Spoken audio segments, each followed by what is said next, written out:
Alright, ladies and gentlemen, I hope you enjoyed some of that Final Fantasy 15 soundtrack. That's kind of my go-to for a lot of my starting and be right back music, because Final Fantasy 15 is probably one of my favorite Final Fantasy soundtracks.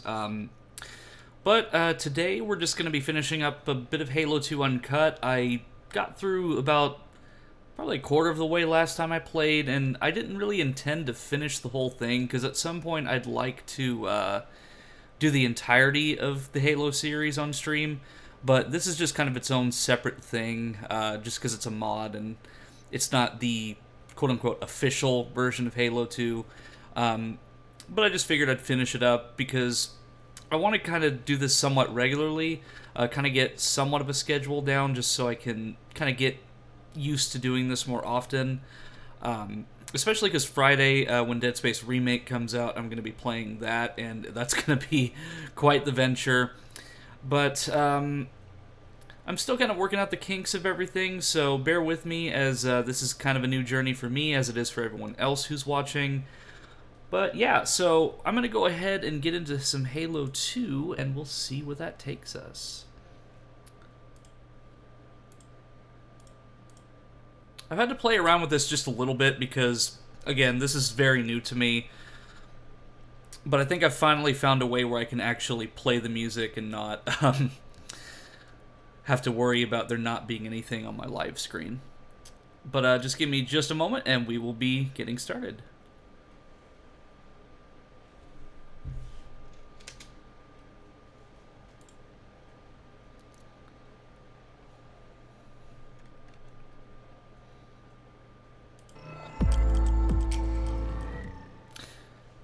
And hello, everyone.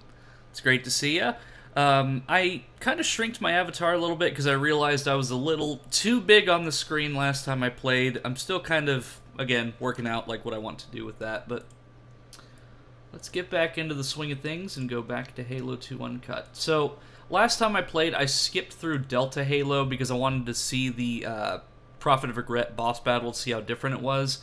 But I think I'm going to go back, I'm going to play Delta Halo, and then skip Regret, and then go straight to Sacred Icon. Just so I have some sense of continuity, and I've got pretty much all my bases covered, and I've played all the missions that are available for this mod.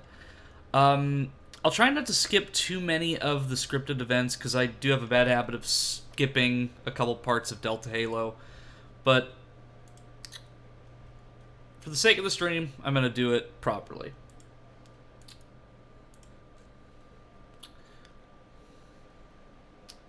And I will be playing I will be playing on normal because there's no way in hell I'm going to be playing this on legendary, especially with all the unknowns involved. Because I just want to enjoy it and just kind of see like what it's all about. And I really don't want to have to put up with the stress of all the Jackal snipers taking my head out every 2 seconds.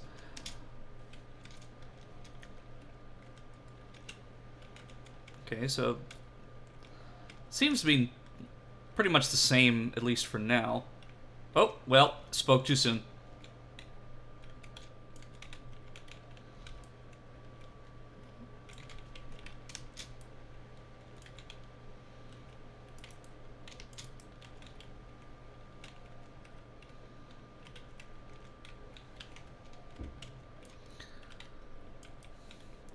So it feels like there's a lot more elites this time around. Because I feel like there's usually just grunts and like maybe an elite or two at this part. But it seems like there's just a lot more enemy population here.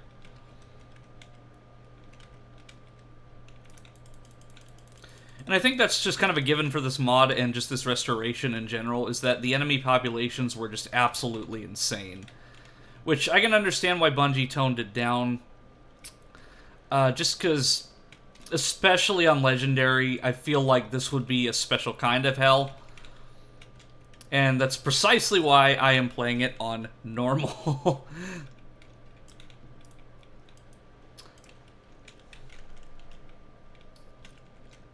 I mean, I'm not out to really prove anything. I'm just really out to enjoy the experience and just play it. Yeah, that does throw me off, though, that the plasma pistol makes the same sound as the plasma rifle. Because I feel like there's an elite there when there's not. Okay, I hear one more. There's...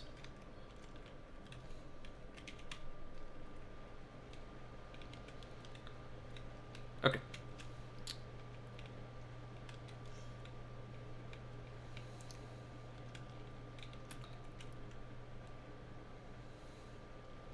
See, ordinarily I'd usually just skip this part, because you're not actually required to play this part. You can literally just walk down the stairs and then go that way to the next mission objective, and it just skips the sequence entirely. But since the whole point of the mod is that there's a lot of different enemy encounters that were originally intended for Halo 2, I'm going to stick through this part just to see if there's anything drastically different. Because I feel like if I miss something, then that's going to be on me for being impatient, so...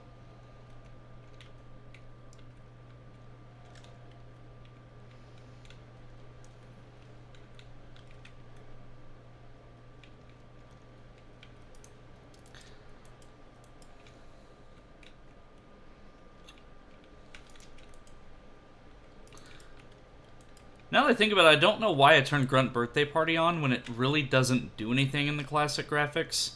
And this mod is exclusive to just the classic graphics. There's no anniversary version of this. Which I'm sure, like, there probably could be a way to do that, but, I mean, you know, anniversary is just a complete overhaul and, like, remaster with all new assets in a way, so it wouldn't really be the same experience. Plus, honestly, I prefer to play Halo 2 like this anyway, just because it's what I grew up with.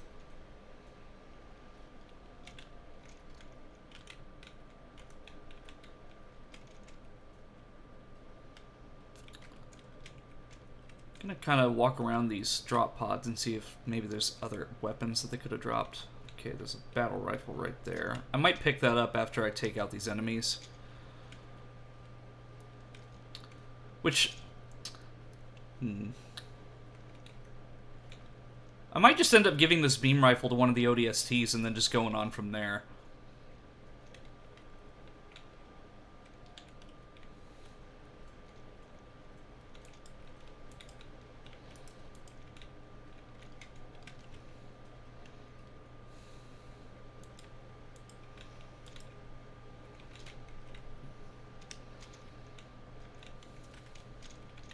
Okay. Alright, so I think that might be the last Phantom, so I'm gonna go up and give the... It hurts like a what? If you're gonna say it, then finish it. It hurts like a what? Okay. So I'll take that. See how much this energy sword has.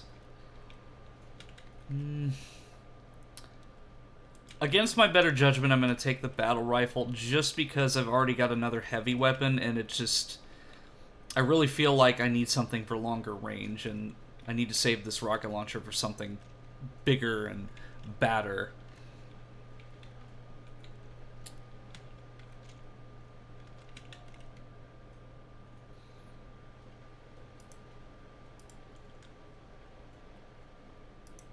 That Pelican's definitely new.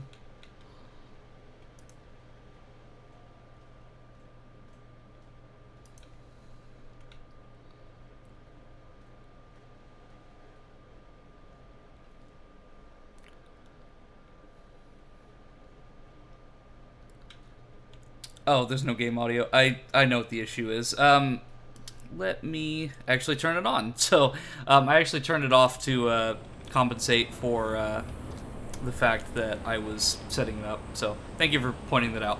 But, though I will say Halo 2 Anniversary is a better visual overhaul than CE Anniversary. Well, yeah, like, Halo 2 Anniversary, like, I felt it was more, we're moving out. It was more true to, the art style of the original game, like the source material. Whereas Halo CE Anniversary was just taking, like, assets and, other things from, like, Reach and Halo 3. Like, they didn't really put a lot of work into recreating stuff, they just ripped it from the other games and were like, oh, this is good enough. Because it always bothered me that a lot of it was just, like, reused Reach stuff, because the Marines on Halo CE Anniversary, for example, are using UNSC Army uniforms. I heard that, jackass. Okay, so I think the audio should be fixed now. I actually enabled it. But I'm glad I noticed that early and They're going to try and not bottle us up later. on this side of the board. But there really wasn't anything crazy that was missed. Like, Watch that, Chief! Race on the far side! there wasn't any cut dialogue as far as I'm concerned.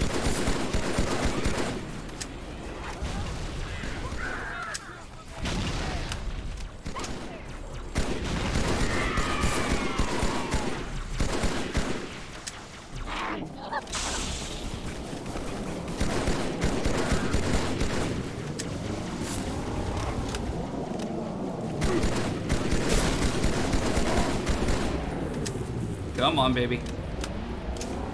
I guess gotta do it the old-fashioned way. I just want to get one hijack in, please. There we go.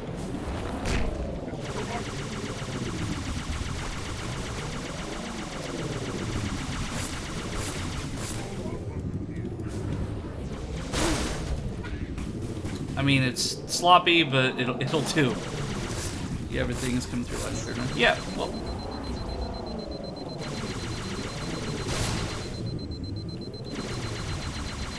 Yeah, I mean, that's, at least there was some visuals that you could see.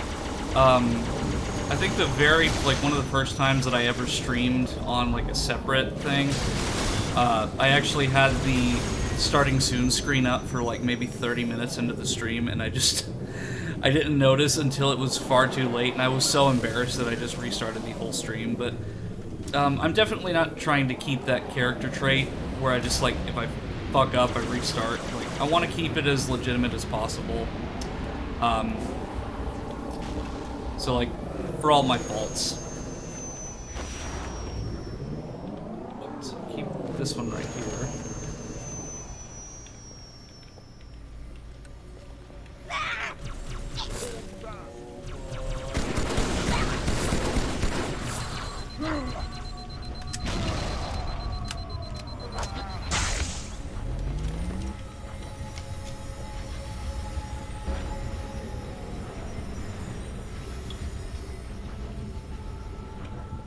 But if we're talking like, Good, the bridge is down. Now about those rings. But if we're talking like Halo lore, I've never understood why Delta Halo's structures were so worn down and ancient looking when you look at other structures that the Foreigners made and they're so pristine. Like, it wouldn't make sense for them to make something out of a stone-like material whenever they have access to these materials that are literally eons away from anything that we've made. And I know it could just be the fact that it's like 100,000 years old, and that's why it looks like that. But I think, again, it's probably just an aesthetic choice from Bungie. I mean, I can't really fault them for that. Because even in the anniversary graphics, it looks dilapidated and, like, ancient ruins-esque. I mean, I guess the feeling across, but, like, in lore, it just doesn't make a lot of sense to me that they would have such simplistic structures. But I guess, you know, all the rings are different, so like Halo CE, we had the light bridges and stuff. This one, we have just this one, these regular bridges.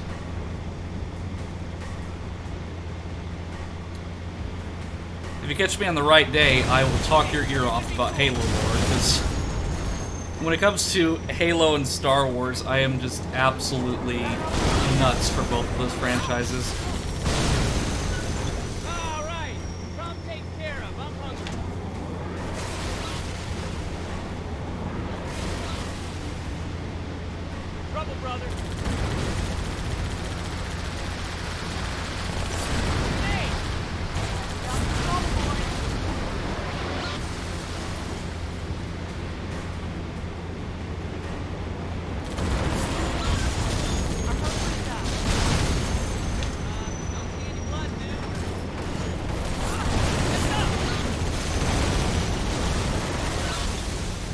It took me until just now to realize that I had a rocket launcher marine on the side of the Scorpion.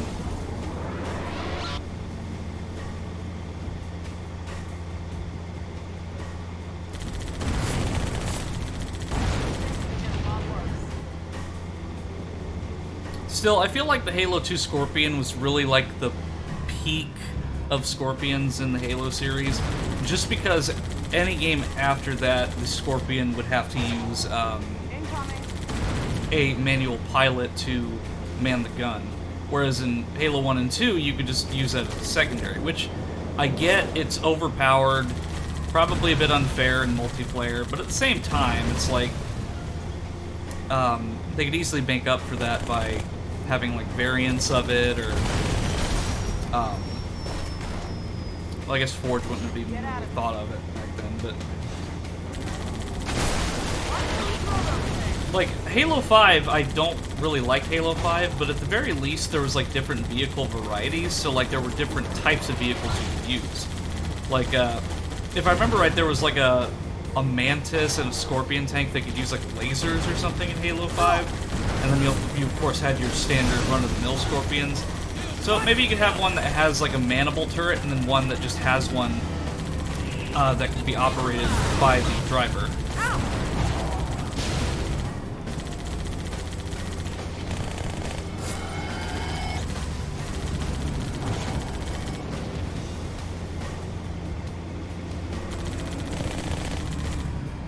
But Halo 2's got a lot of levels that I don't really like to play that much, if I can't help it.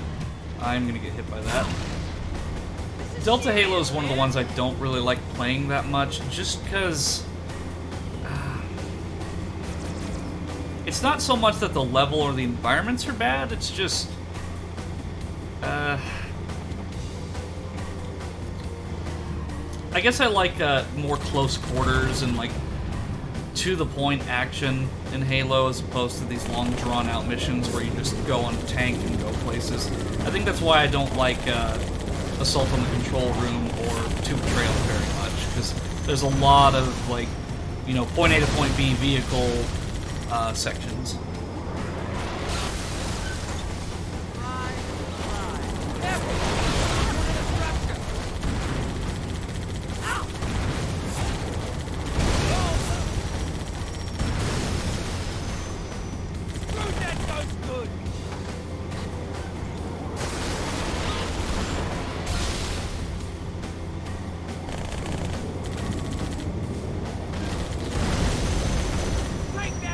It's still crazy to me to think that next year,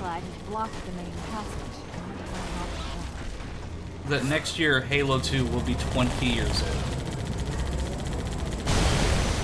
Of course, November of next year is going to be a long time from now, but at the same time, it's still pretty crazy to think that this game is nearly 20 years old. Not only that, Half-Life 2 is also going to have its 20th anniversary next year, so Valve, if you're going to make something, next year's the time.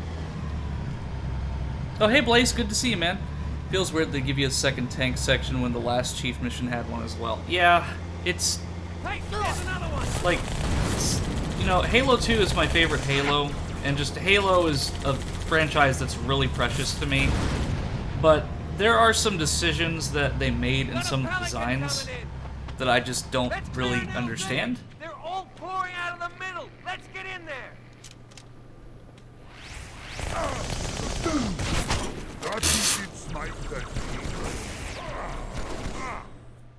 Fucking bonked me on the head. Let's clear an LZ. They're all Is it because I criticized you, Halo 2? Is that why? I was literally just about to say that, something is, you know, something is truly great when you can find at least a few faults in it, like, and I think that's also just being honest with myself. Like, you know, no game is absolutely perfect. Like, you can make something, like, that appeals to literally everybody, and it's just fantastic, and then there's always going to be at least a couple people who find something wrong with it. And Halo 2, I love Halo 2 to death, but there's a lot of problems with it that I acknowledge. It's glitchy, it's buggy, there's a lot of sections that don't make a lot of sense. There's definitely some plot points that could have been handled a lot better. But I mean, I accept it for what it is.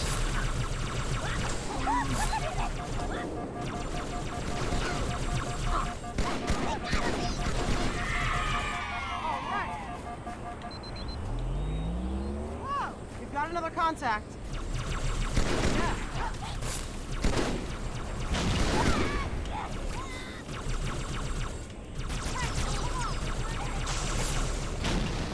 And I know this is kind of a little bit earlier than I usually stream, and that's primarily because I'm trying to not only get a schedule kind of set up for this sort of thing, lately I've been having a lot of trouble just like coming home from work and just immediately going to sleep. So this definitely keeps me awake, keeps me engaged, and if I do actually lay down and take a nap, I'm not going to fall asleep until like 5 o'clock. So I think this is a good outlet for me to actually stay awake.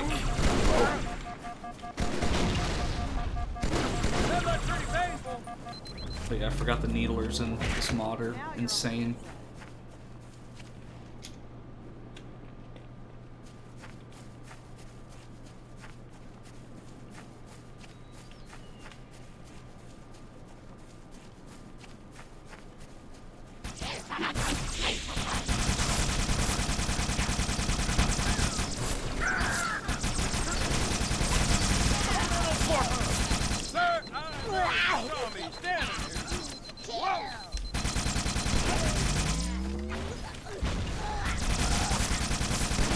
I'd say this is almost the same exact fire rate as the one in Halo 3. But I mean, without like doing a proper test, I couldn't tell you one way or the other. But this fire rate is absolutely insane.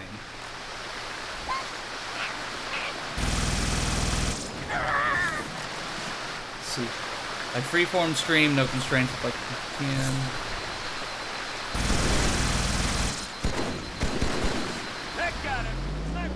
Yeah, that's another thing, is that as far as schedules are concerned, it's really difficult for me to keep schedules.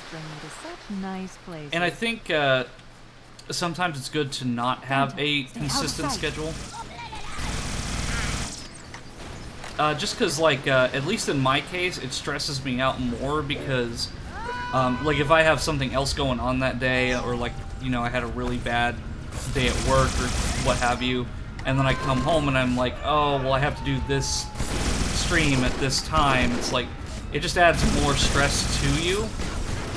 So I think, like, having... It's a double-edged sword, because having a consistent schedule means that people can tune in at a specific time and catch you. But it's also a negative because if you're not feeling up for it, it won't be an entertaining stream, and if you force yourself to do it, it's just not going to be a good time for anybody.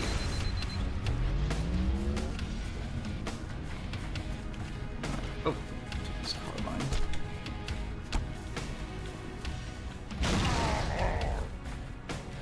He thought he was sneaky hiding behind that rock, but no.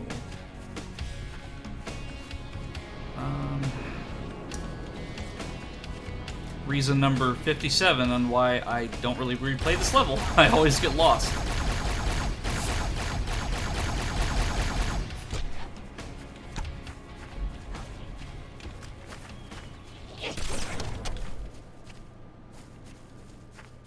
I had someone ask why I don't have a schedule, and like, it causes me extreme stress if I have to commit to a schedule.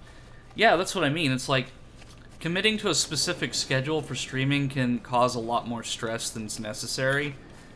And that's why I like to just stream whenever, because it gives me that freedom. Still no word about in amber clad on the Covenant BattleNet.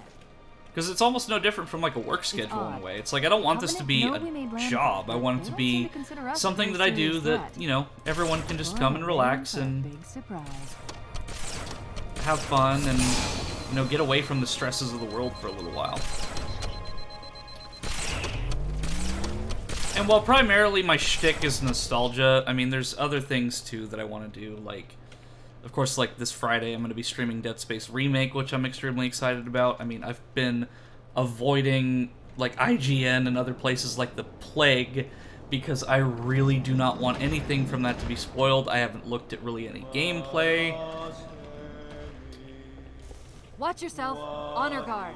Because it's very rare that I actually get to go into a game completely fresh. I mean, I've beaten Dead Space 1 and all the other games to, like, as most completion as that I could do for those games. But, they've added so much more to the remake from what I've heard that it's better to just not be spoiled at all.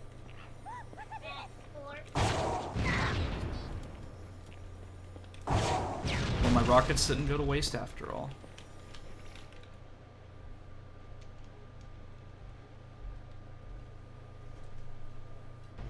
Wait, go back. So, as I stated, I already did regret last time I played, so I'm going to go ahead and skip through, and then I'm going to go straight to Sacred Icon. Just so I have a little bit of consistency.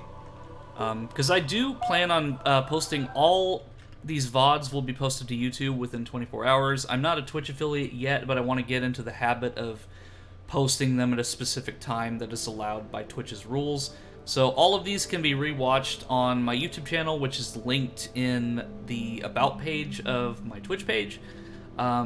So any and all VODs will be posted there, so go check it out if you're so inclined. I may do more with that channel at some point, but as of right now, it's mostly just a stream archive.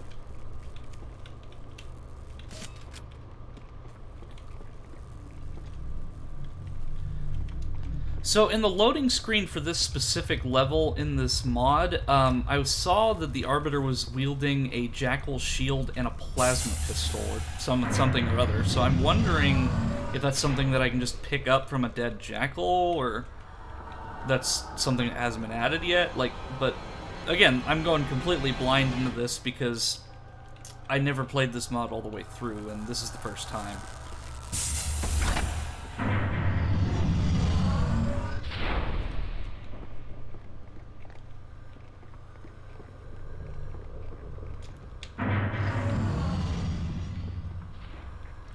I'll just have to really keep my eye out for any, like, exotic-looking weapons, and I mean, who knows, they might actually just throw it at me, like, it'll just be right in front of my path, but knowing me, I'll probably miss it completely.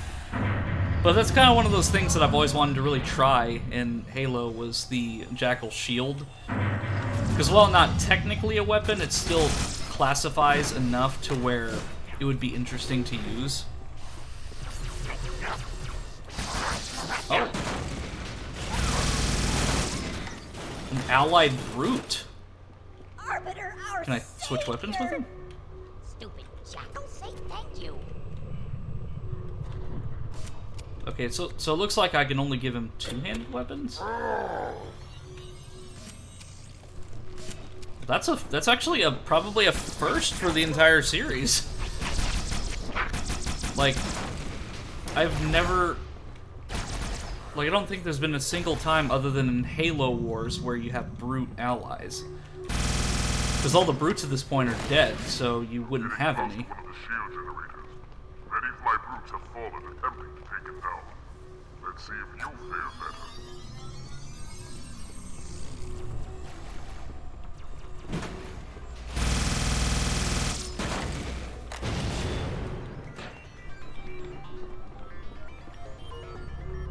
Let's see. I think I'm just gonna keep the brute shot for now. Ordinarily, I'd prefer the carbine, but since the brute shot has full ammo, I don't really have to worry too much in that regard.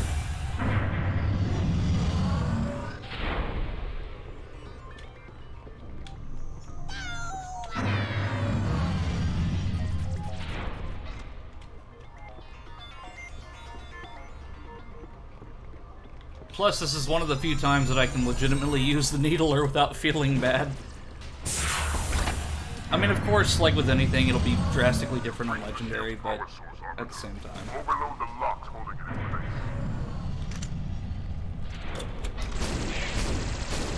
Useless to attack and force it from the front. Oh, it's like not even really a grenade launcher. It's Break the beast back. Interesting.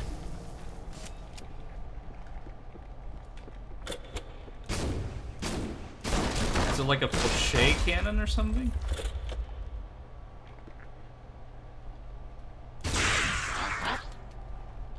Sorry, I needed a test subject, and you were the closest one in range.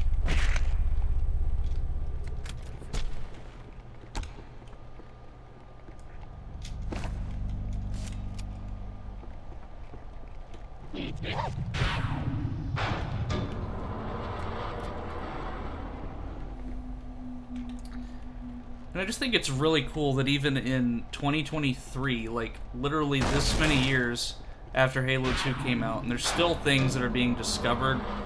And I know that this is a fan restoration mod based on circumstantial evidence and, like, tags that were left in the files. But at the same time, it's like, a lot of this stuff hasn't been seen probably since Halo 2's pre-development, so it's really cool to see things that could have been or were planned or...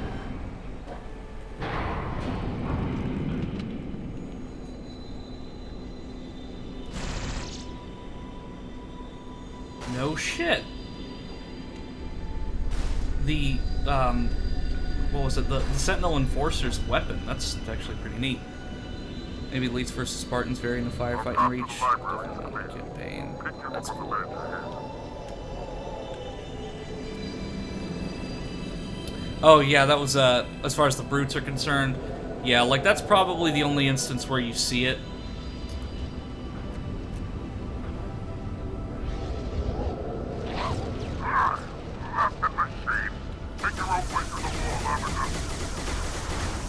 So I wonder how this weapon actually fares against an actual enforcer.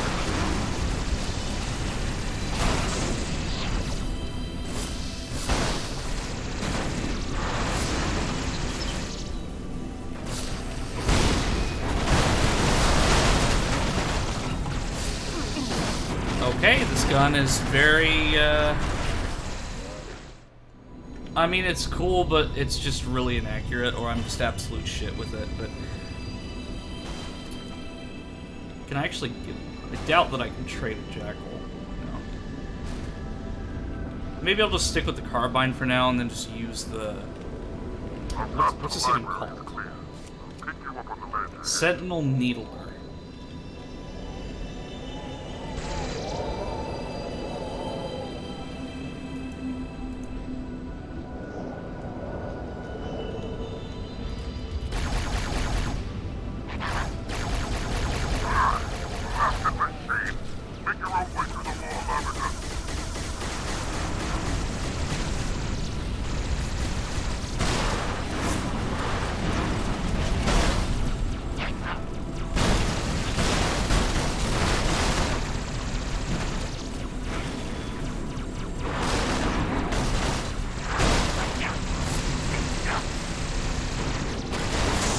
Oh, that one even...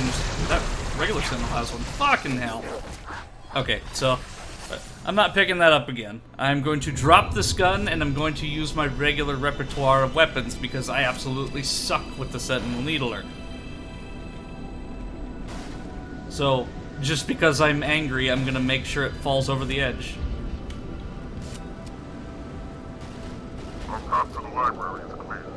I'll pick you up on the ledge ahead.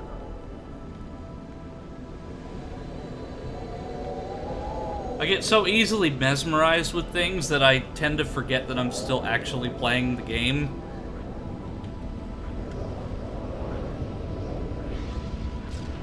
Master machine! Make your own way to the wall, Lavender.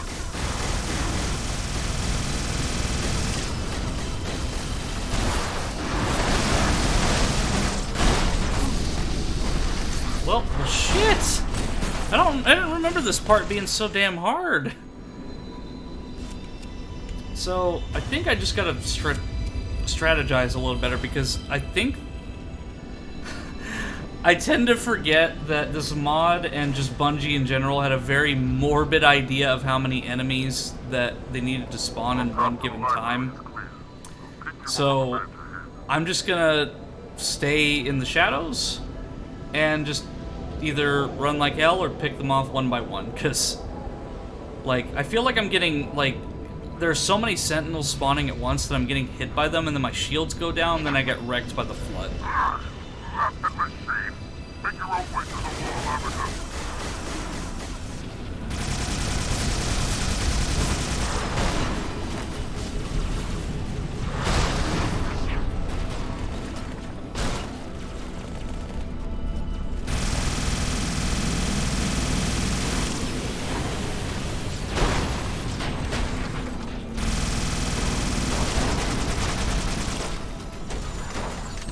Yeah, like, I think this adds enough new content that it's definitely worth playing through again, just because of all the different weapons and these different enemy encounters. It really changes the feel of the game quite a bit. Because, like, there's weapons that you would see in the game originally that you couldn't pick up, but now you can't. Like the Sentinel. No!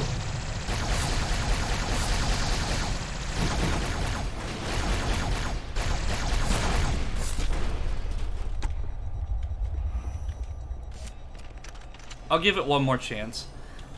But, that Sentinel that was actually shooting at me was, I think there's actually one that's in the game somewhere. Like, it's either, I don't remember exactly, I just remember seeing a video that it was possible to encounter one as, like, a glitch or something, or maybe I'm misremembering, but there was at least one Sentinel in the game that was planned to have this weapon. So I guess that's maybe what they're, trying to go for there. If I remember, Halo 2 was actually supposed to be more difficult even as normal as opposed to 1. Oh yeah, like, the Armory Master was like, your new armor and shields are more resilient and better than your old armor, and you die as if you're wearing a suit of armor that's made of paper towels or some shit. Resilient? Resilient in getting you killed, maybe.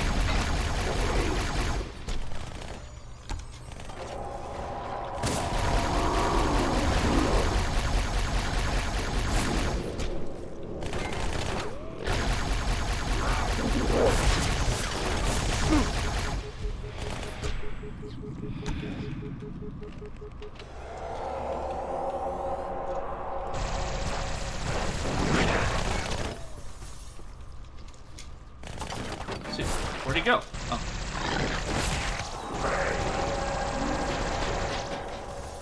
Yeah, see, it's cool to have a new weapon in Halo 2, but this weapon's just too inaccurate and it just doesn't do enough damage.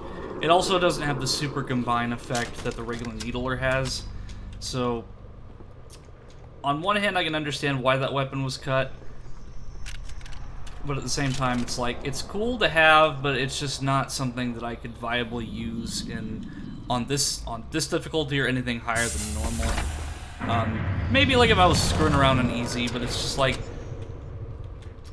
this is after all just a restoration of cut content, and some of this stuff was cut for a reason. Speed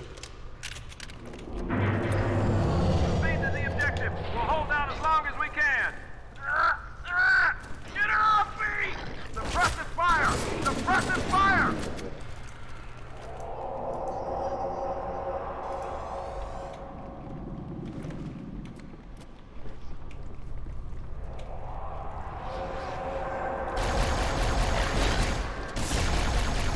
I definitely feel like the Flood are shotgunning me from behind when I'm not looking. Damn it. I definitely feel like the Flood are a lot stronger.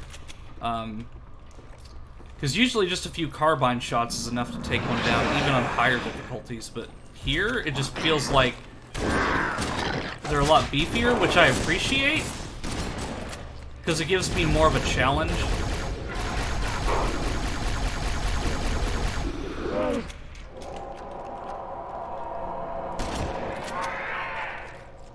Because, like, I mean, if you think of it like the Flood as, like, your standard run-of-the-mill zombies in that instance, all their pain receptors and stuff are nullified, so, like, shooting at them, they will keep coming at you as long as their body has a means of actually moving. So, like, if you don't take out, like, the brainstem or anything, Like, they'll still be able to come at you to a degree unless they're so fucked up, like me, about to be me.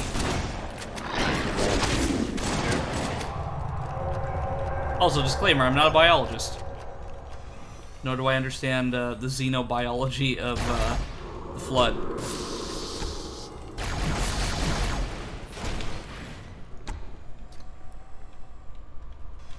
My bro and I aren't afraid to admit we stopped playing Halo at 343 Guilty Spark when we first encountered the Flood.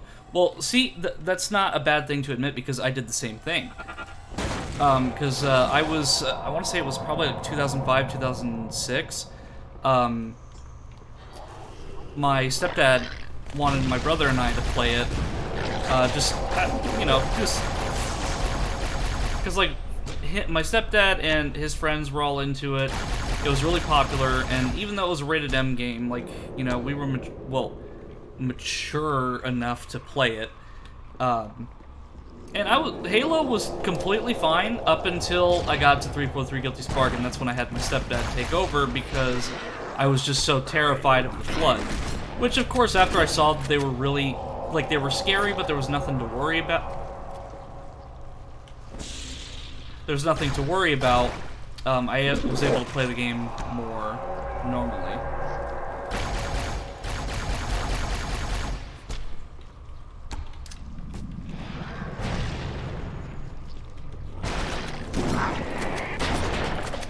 So I see these jackal shields, but it's not letting me pick them up.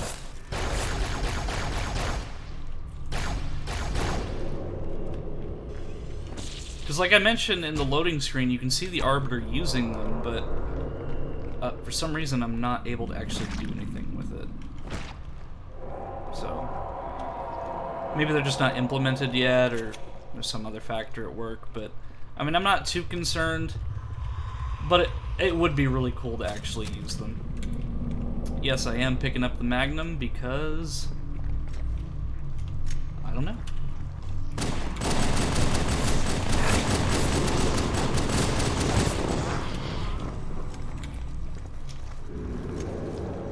Oh, it's because some of these Flood carrier forms are jackals. That's right. Maybe need a one-handed weapon that could be limited to dual wielding. Oh, good thinking. But I'll have to wait until I see another one because I just fell down that area. Well, I guess I could just revert to last checkpoint. Okay, well, the checkpoint brings me here, so I'm sure I'll probably run into another one.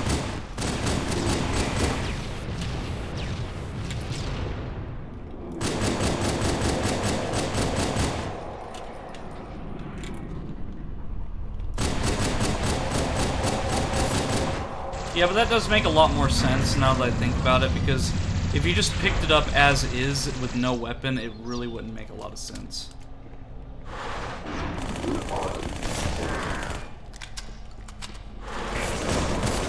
So I'll keep at least the SMG, just so I have something. Actually, I'll pick up the suppressed SMG. Sorry, fellas.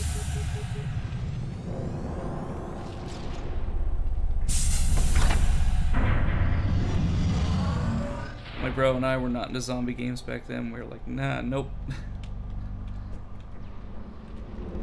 Yeah, like, anything horror related, man, like, I was not a fan of.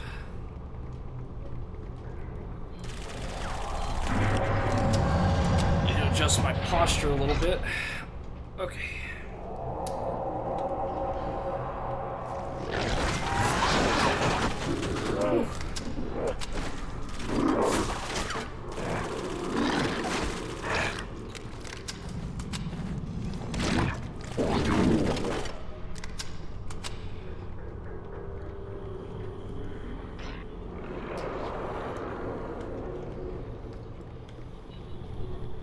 Definitely need to adjust how I sit in this chair when I stream for longer periods of time, because it starts to hurt after a while.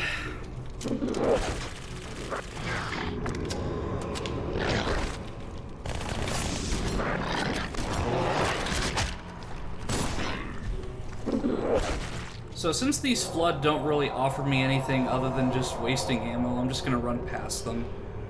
I recall noping out of the post-credits introduction of zombies and World War. Oh, God. Well, hey, there's a jackal shield. Yep, your theory was correct.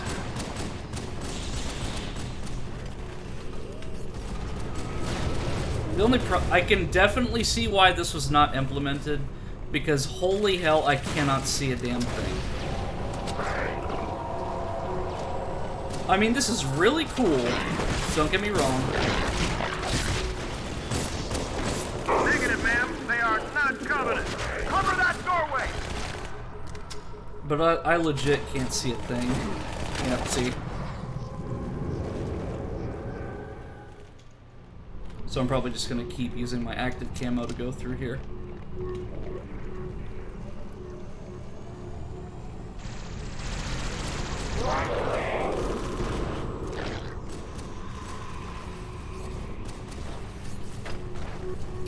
See, I didn't really get into zombie-related stuff outside of, like, Halo and the Flood until probably, Negative, ma'am. They are not Covenant. 2008, when Left 4 Dead came out. And even then, I was still a little bit iffy, because I watched my brother and my aunt play it, and I was just like, at first, but then I warmed up to it, and I realized it wasn't really as scary as I thought it was.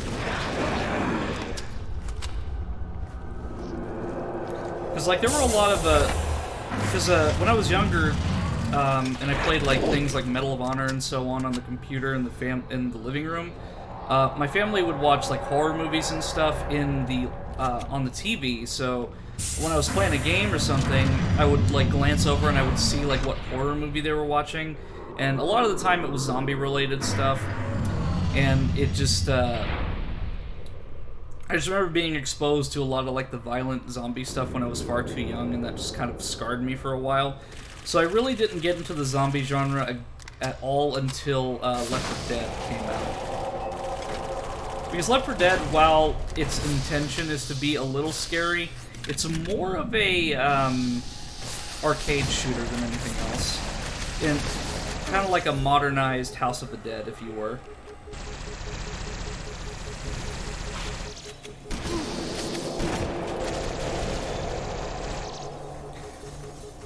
Is the shield a mod, or rather the use of it? Yeah, the shield is a mod. Like I said, a lot of this is cut content, so I have to go off the assumption that some of this stuff was cut. Like, all of this was Bungie's original intention for certain things that they changed or they were testing. But I can't really give you a definitive answer without asking the mod authors themselves, because, like, a bunch of the popular Halo YouTubers and modders are the ones behind this mod.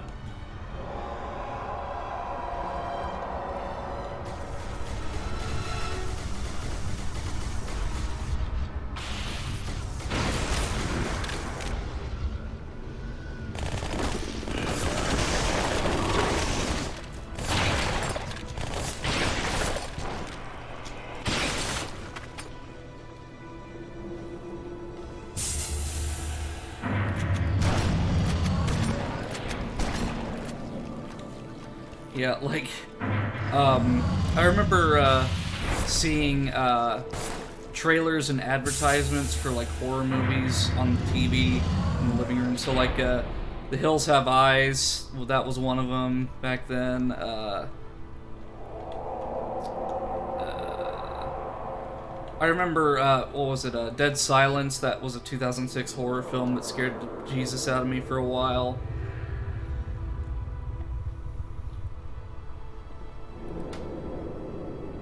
But on the other hand, there were other movies that really didn't bother me all that much. Like, I remember watching, this isn't really a horror movie, but Cannibal the Musical I remember watching when I was far too young, and it didn't bother me at all.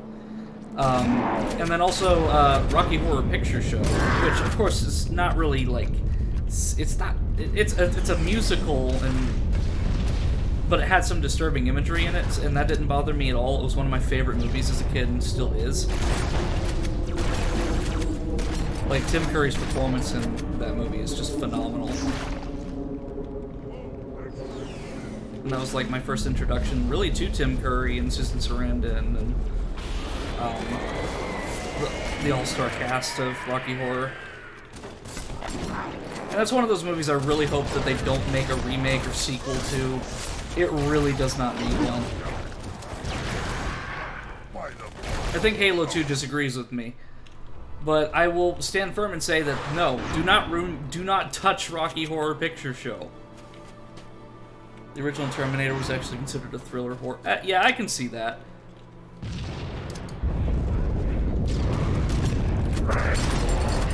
Because, like, the lifelessness of the T-800 or whatever.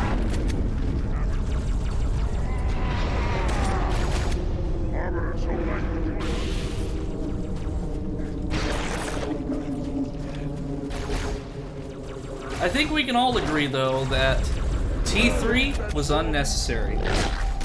It's like, why would you go through all the trouble of making two movies that go through the struggle of preventing Judgment Day, and then have the entirety of the third movie trying to prevent Judgment Day, and then just letting it happen anyway? And then, of course, there's like a bajillion different Terminator sequels and reboots that they've done to try to either make a sequel to the original movies, or just like try to finish the story, but then open up a cliffhanger and then reboot the movie again. Looking at you, Terminator Genesis and Terminator Salvation, and then Terminator whatever the fuck the new one was called.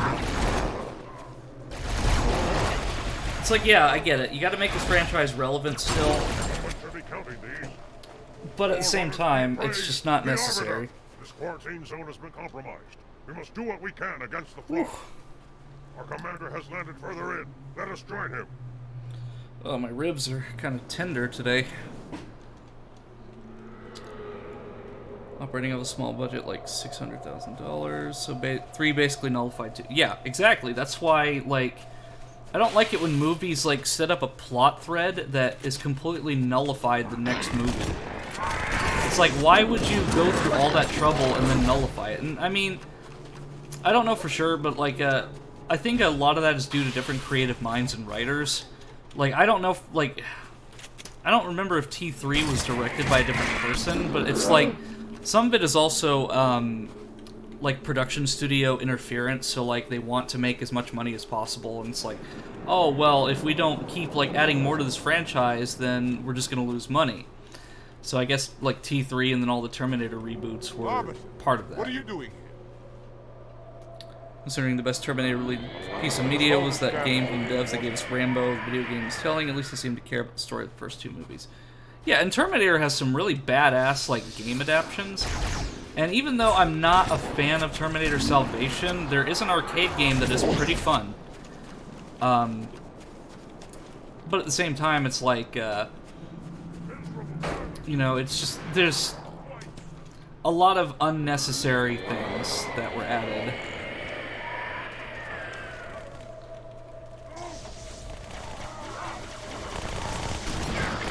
And do those movies have value somewhat? I mean, sure, like, if you just have, like, nothing else to watch and you just need to put something on, like, I mean, that's, like, there are worse things you could be watching, like the Halo TV show, for example, but at the same time... Leader, a juggernaut, foul and unholy beast. It's just one of those things.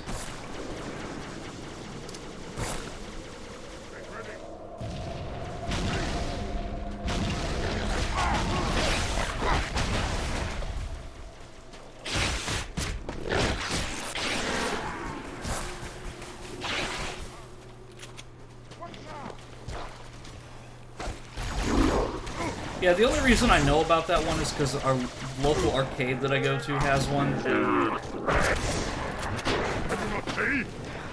But even then, the arcades in my local area are kind of falling apart. Like the one that I go to usually, the issue that it has is that all the games are like very poorly maintained. Like nobody actually goes in and fixes any of the machines when they break. And I think it also just could be a funding issue because it's in the mall, so the mall's losing money. So Fell before us. No, officer. I'll follow when our reinforcements arrive. that was new. Yeah, but like, you know, malls are losing money, so they're not going to invest in any of the stores really hardly, so like maintaining the arcade machines is going to be next to impossible, so I guess I can understand it from that perspective.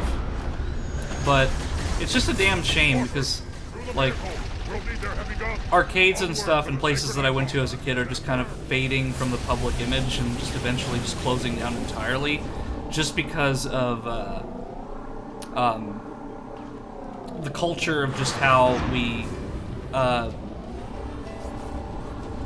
consume entertainment has changed quite a bit. Keep moving. I'm on my way.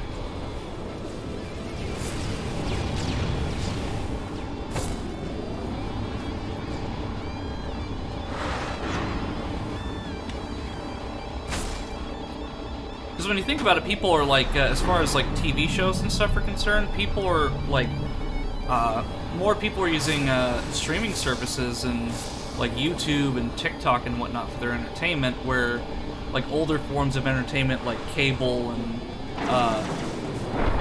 satellite TV is kind of fading into not really obscurity, but it's just like fading into like an outdated system.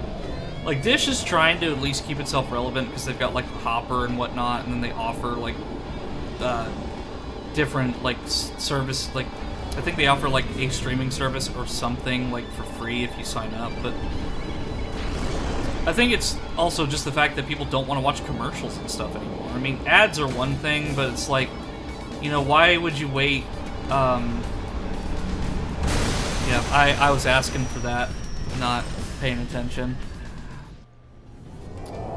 It's like, why would you wait like 30 minutes or 30 minutes to a couple days for a certain show that you want to watch to come on when you could literally just go onto a streaming platform and watch it like that right then and there? It's pointless.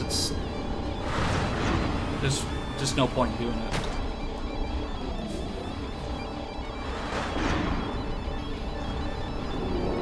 So I think for that Scorpion tank, I'm gonna probably have to just go through as quick as I can, because if I try to take that thing on head on, as you saw what just happened, I'm gonna get obliterated by that gun.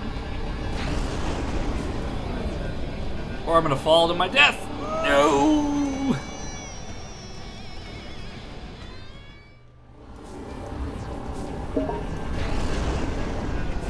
Thank you, Xbox Game Companion, for letting me know that I've got points that I need to use before they're gone.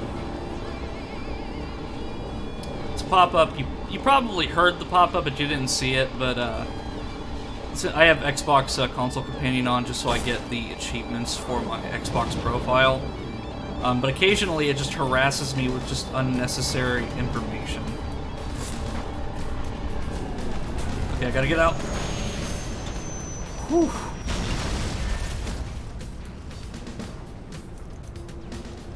That was too close for comfort, like, oh.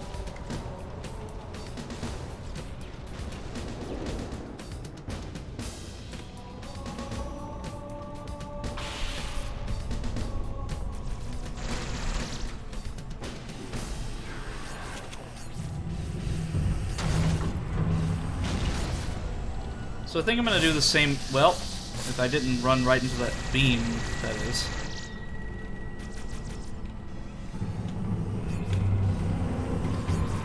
As I've said before, I think the biggest change is that, like, the enemy population is, like, doubled.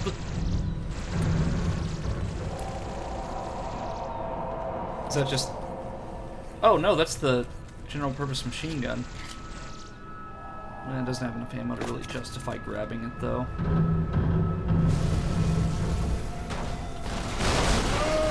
Are you shitting me right now? Are you shitting me? Shit's falling from the sky, I'm dying. Okay, let's try that again. Halo 2 has the best soundtrack. Agreed. It's fascinating just how much has changed with entertainment. I remember when Flash games were huge, then they were replaced with the mobile market even before Flash died. Yeah, and I think that's a big reason why Flash was overlooked so much, is that over time, like, the mobile game market just kind of took over Flash games, because, like, as more and more people were getting cell phone or smartphones, they had access to, like, free apps and so forth, so Like a lot of, even some Flash game developers started like making mobile versions of their Flash. God damn it, mobile versions of their Flash games. So like one of my favorite Flash games, Gravity Gun, for example, it had a mobile port. Or like even you'll have like a back port of like so like people have made like Angry Birds Flash versions and so on.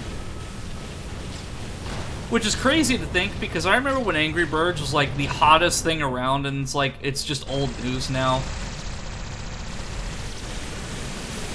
Like, even my grandparent, or my grandfather was playing Angry Birds.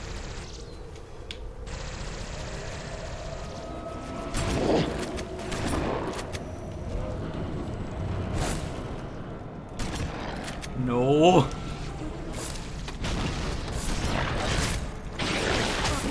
Man, this mod is kicking my ass. So, you know what? Screw it. I'm gonna keep the general purpose machine gun. But, like, it definitely adds a whole new experience to Halo 2. And I really think that the mod authors should have a massive kudos for their hard work into making this the way it is. Because being somebody who's played Halo 2 like hundreds upon hundreds of times, these missions hundreds upon hundreds of times, just the encounters, like, it's just so much more difficult. Because, like, the enemies just hit a lot harder, there's more of them, it's a whole new experience that I really appreciate.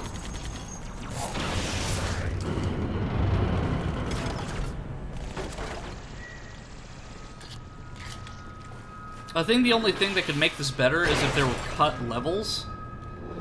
So like, so for example, if there was like a cut level that they added back in, or like portions of a level. Because I don't think they really changed any of the architecture of these levels at all. I think it's just really all the same. Okay, so that's where I came from. But I do know from looking at some of the mod community stuff that there is some cut levels that have been restored and are currently being worked on to be implemented into a future mod.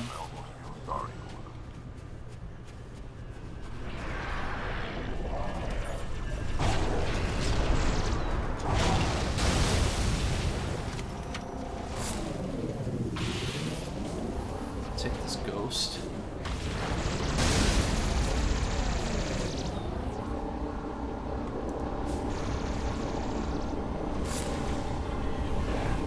Because if I can avoid fights as much as I can at this portion, I will try to.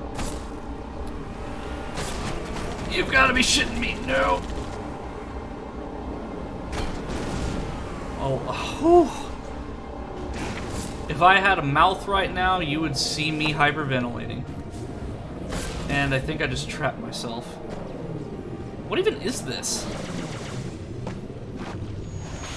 It's like a... I've never actually seen this before. Maybe it's because I got so sidetracked that... Oh, no.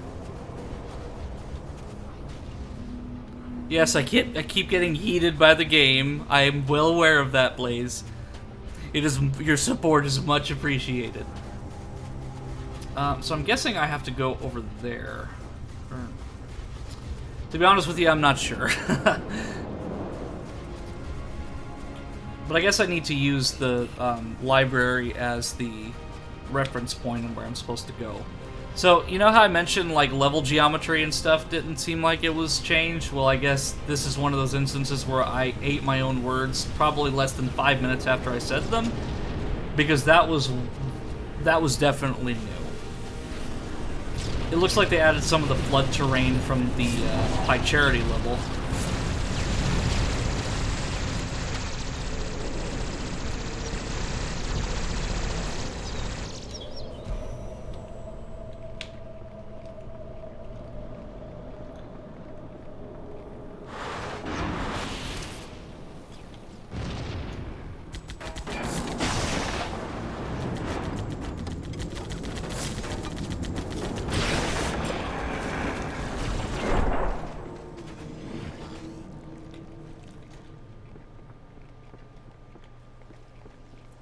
Flood Juggernauts Flood Juggernauts seem like they need a bit more work. Cool to see them in game, less so when they just stand there as you shoot them. Yeah. Like, they definitely have more to them than just, like, say, for example, if you spawned them.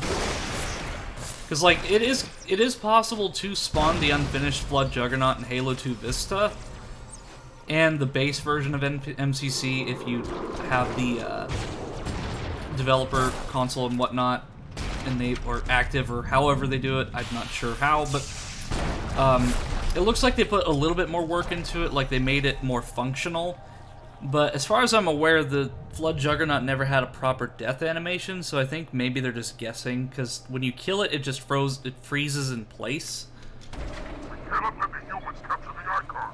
The higher-ups do not look kind to failure.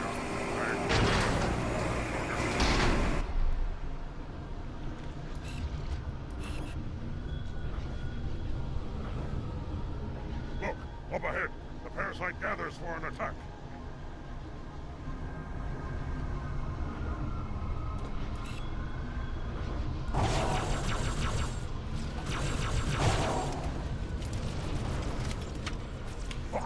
Monster 5!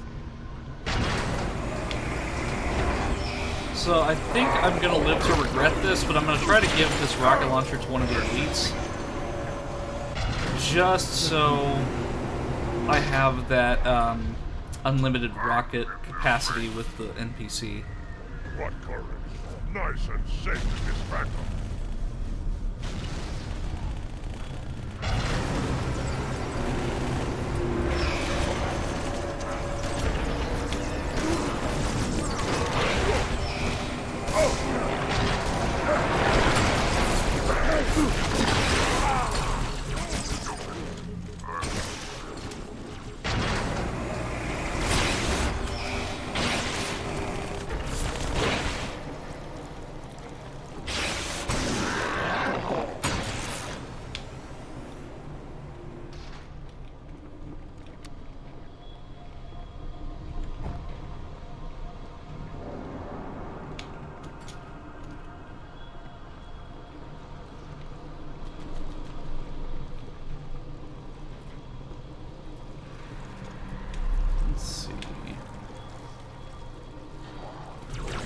Oh, Lord. Oh, there's like 50 of them that have... And I'm dead anyway, but... There's like 50 of them that had, like... they all had energy swords and... oh, that was messy. Whew. And I think this is a good thing that I started playing this so early in the day, because encounters like this are definitely going to be a big issue for me going forward, just because there's just so many more enemies than usual.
So the elites feel like they have more banter than usual.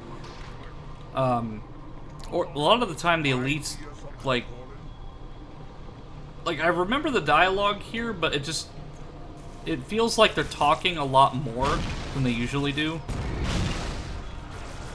And I think that's great that they have more combat dialogue. It makes them feel more alive. It makes the world feel a lot more immersive.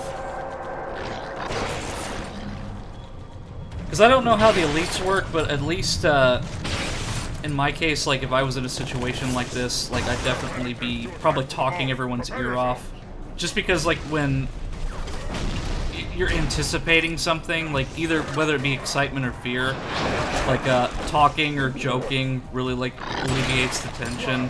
Like, say, for example, if I were to go to, like, a spook house or something, I would definitely be, like, talking everyone's ear off because it would alleviate the tension, help me to stop being so nervous about it.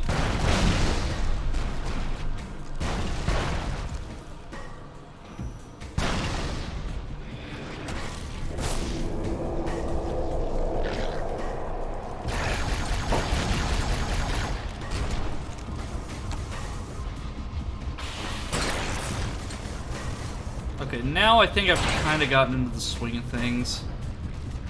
But it looks like I'm on my own, so this is going to be fun.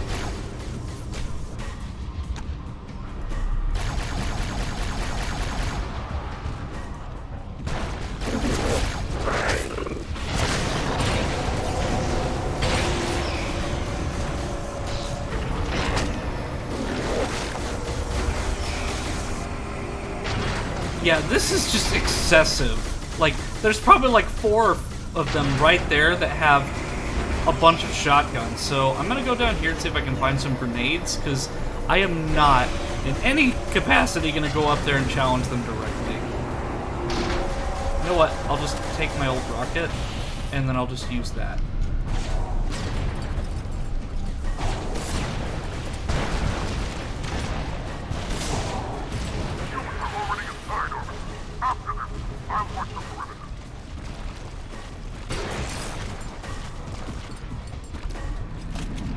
That's just ridiculous.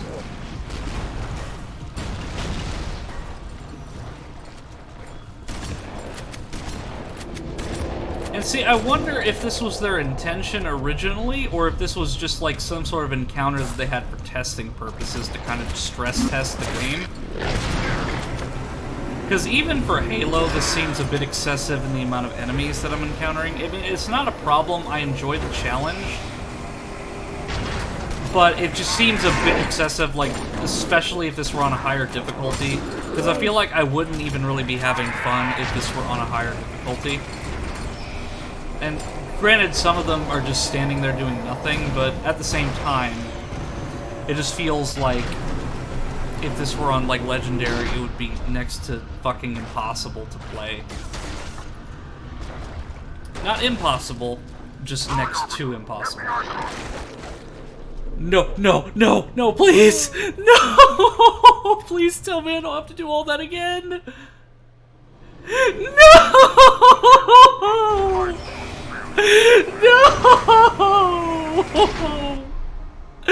No! No! No!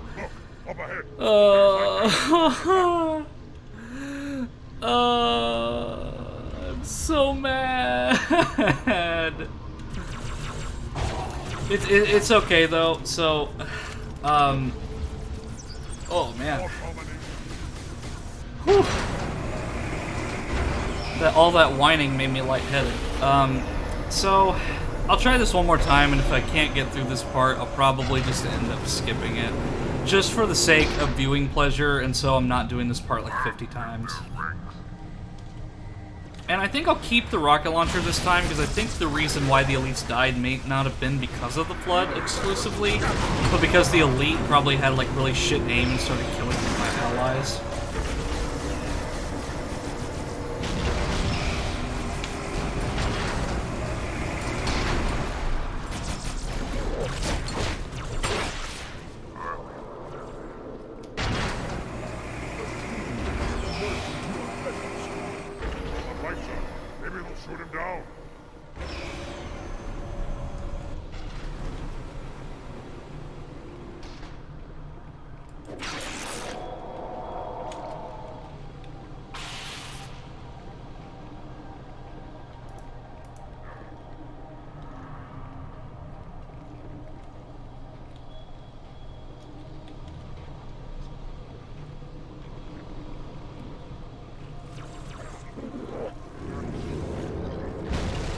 I mean, there are safe spots in this area, but where's the fun in that? But at the same time, it is kind of almost necessary.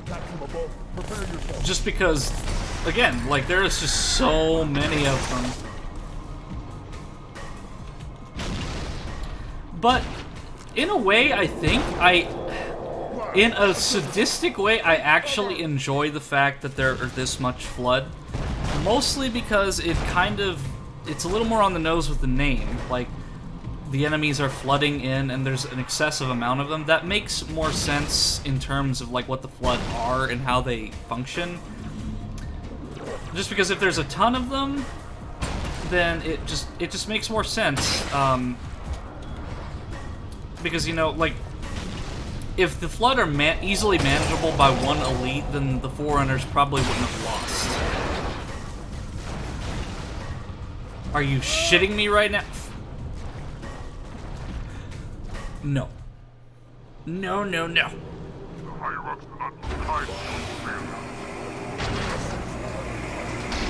Alright. From the top, one more time. We're gonna do this. If it kills me, we are going to do this. The parasite gathers for an attack. I'm going to get up here, and I'm going to stay up here until I get to the end. Because I am done with doing this. Oh, that's probably going to hit me, isn't it?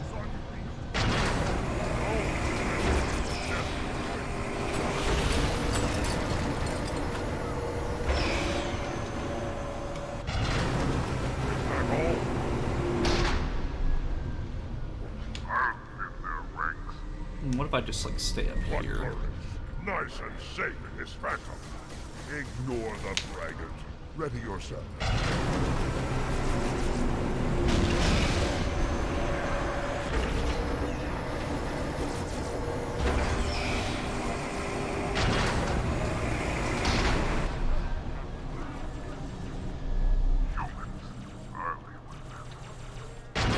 I promise I've played this game before.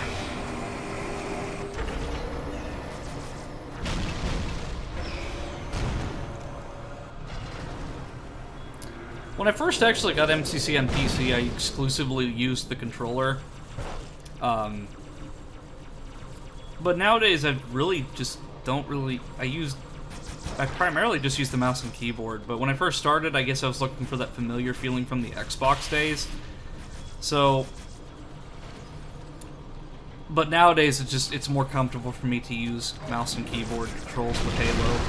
Especially now that Infinite is out, and even though I didn't really particularly care for Infinite, I just feel like my skill set for this game is much better with mouse and keyboard as opposed to the controller, even though I can still play fairly competently with the controller.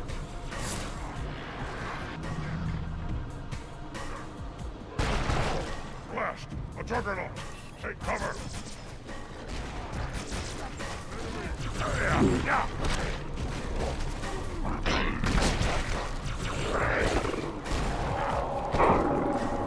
Can't hide from me.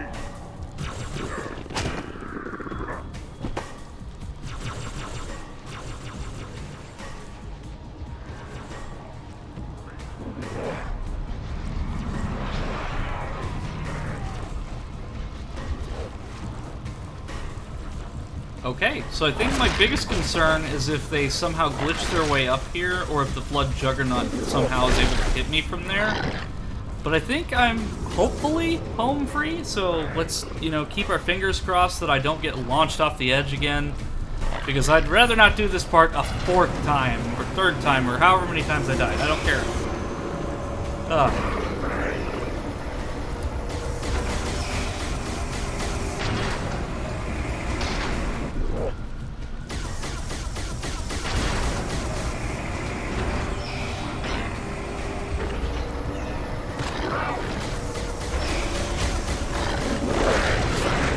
Okay, they can't hit me. Nope. Nope. Nope. Nope. Nope. Nope. Nope.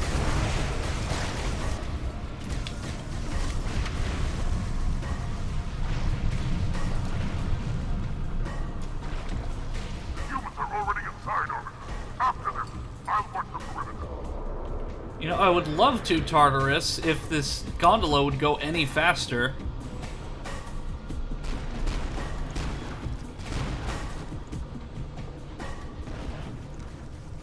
Okay, so it looks like they're just kind of all frozen in place over there. So I'm just gonna stay over here for the time being. Like, I don't know if that's just I'm out of their detection range or what. But I'm definitely not gonna take any unnecessary risks, and I'm gonna make sure that I jump and I know where my landing spot is before I do so. Because, as has been shown, I cannot trust any random ledge that I jump off of.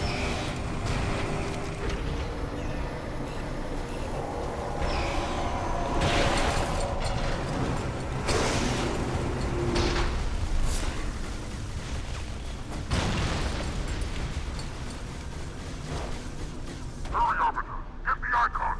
Okay. I'm gonna use the stairs like a normal, elite.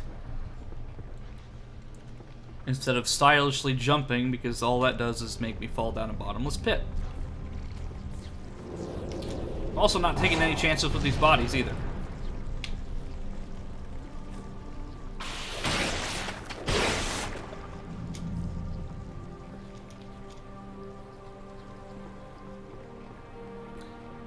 But I do like how a lot of the aesthetic design of the library in this game really calls back to the library level of Halo 1. So like these little vents right here and these little walkways and stuff. I really like that because it shows you that while these are different rings, they still have architecturally the same designs in a lot of ways.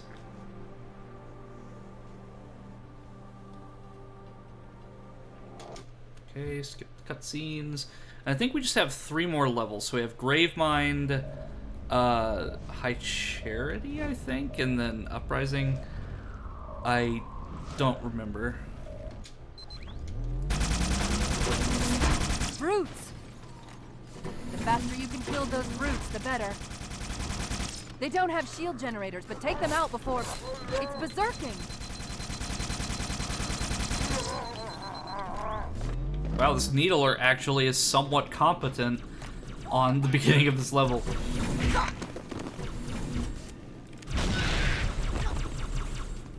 The demon has infiltrated the council chamber. Protect the hierarchs. Seal the exits. Oh, I don't think so.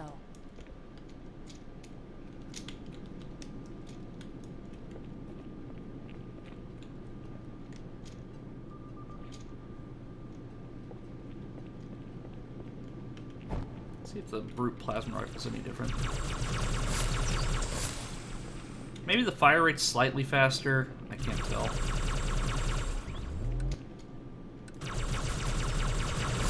No!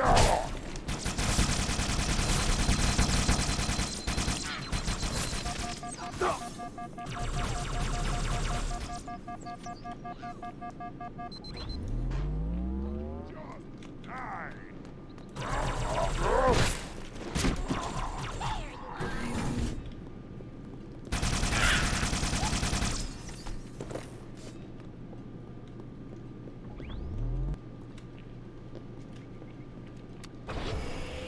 Oh shit, I forgot about that.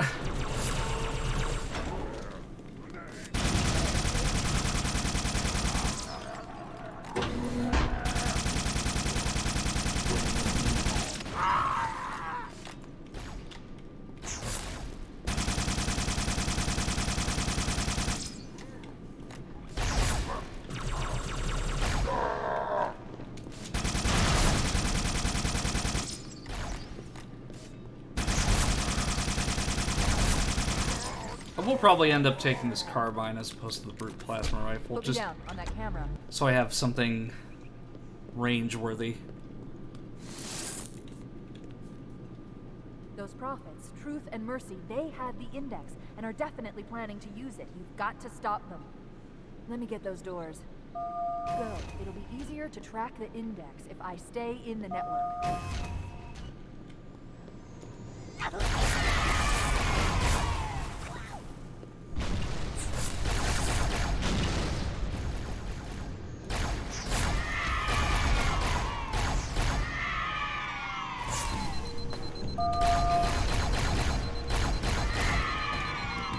Oh yeah, I forgot I can pick up those plasma cannons, so I can use one of those instead of one of these weapons.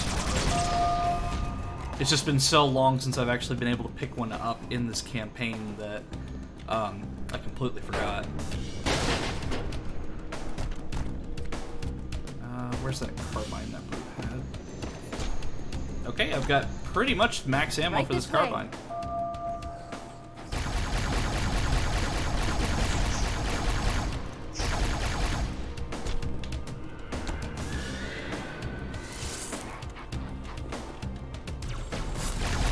I'm gonna save the ammo for that MG until later.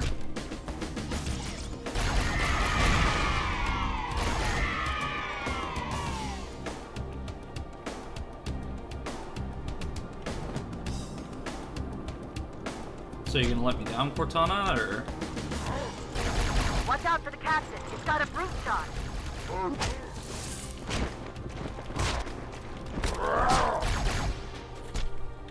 Truth is moving through the lower levels of the tower. I'll reverse this grav lift. Drop down, try to cut him off. It's safe, really. Just step in.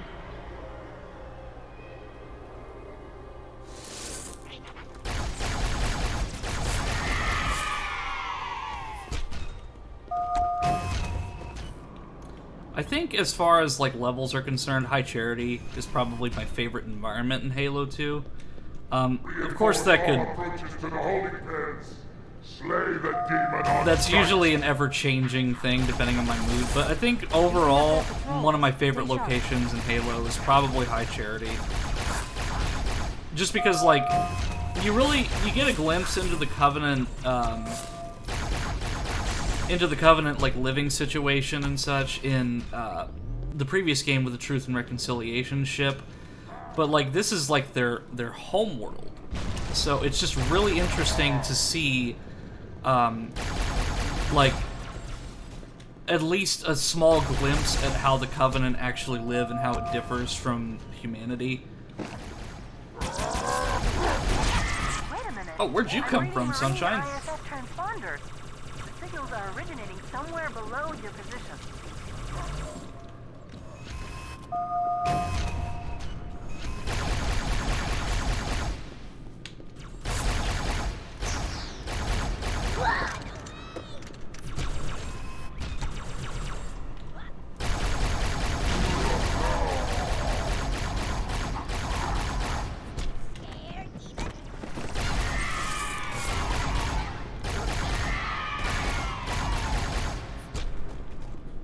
There's another lift in the next room. Whew. I tell you what, streaming, you definitely need a good chair for it, at least in my case, and I definitely need to probably get a better chair.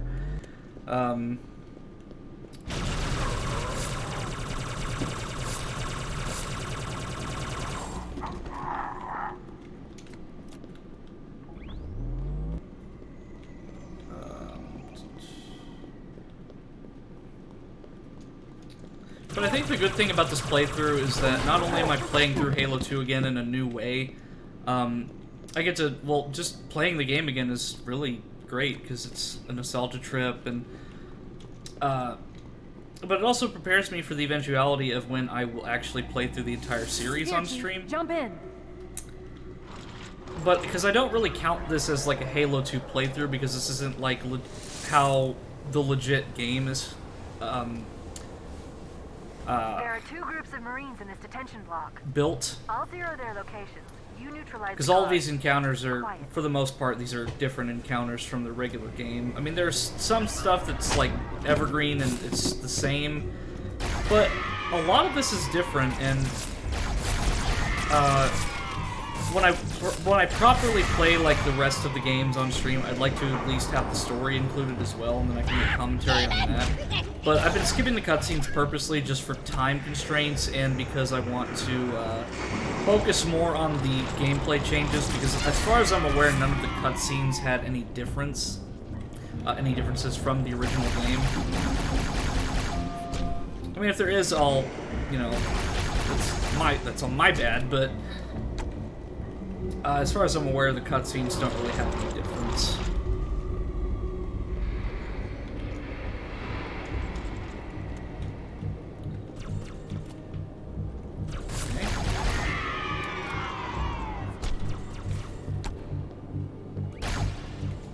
So I'm on the lower level.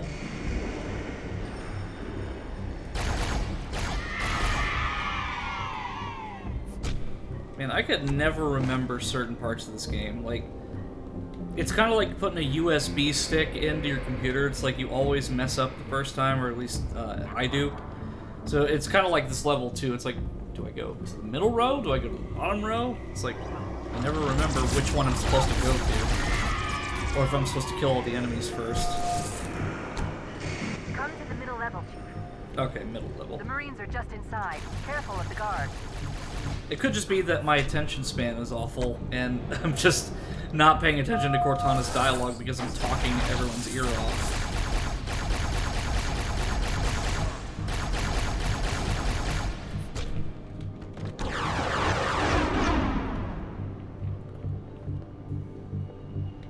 Listen up, Marines. The Chief's hunting a prophet, and you're gonna help him kill it. Affirmative. One more group of Marines to go, Chief. And I'm assuming they're going to be on the bottom level. So I'm going to give this Marine the plasma cannon just so I have a little bit more heavy firepower on my side.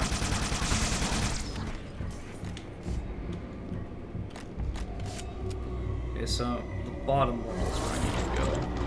Chief, come to the lower level. 4 guards, get ready.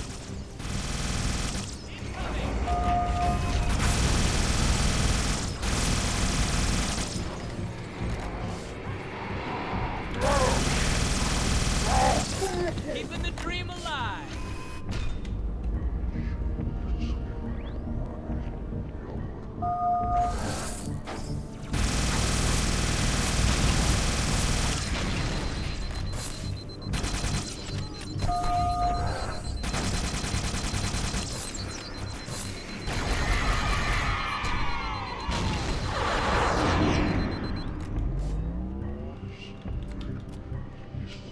Thanks.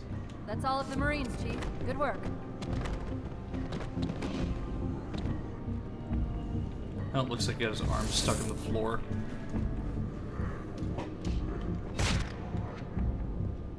What's up?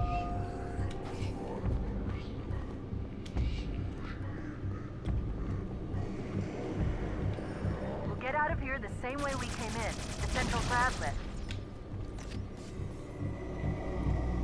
Oh, I thought that was a fuel rod cannon for a second, but it was just the bright colors of the Grunt's armor that was blending in with the background.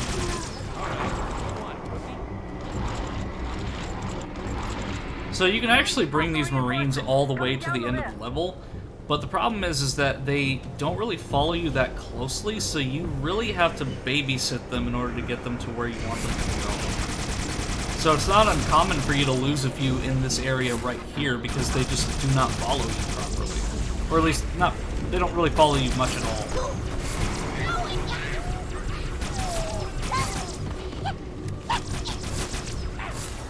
Down for the count.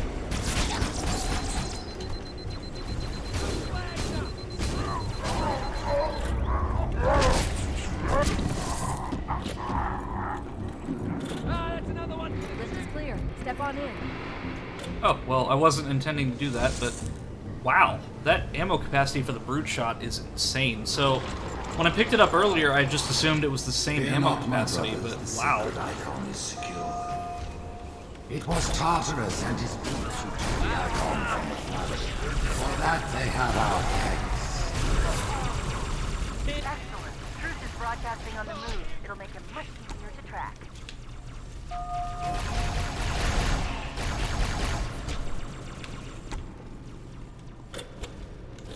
I think I'll skip the energy sword for now.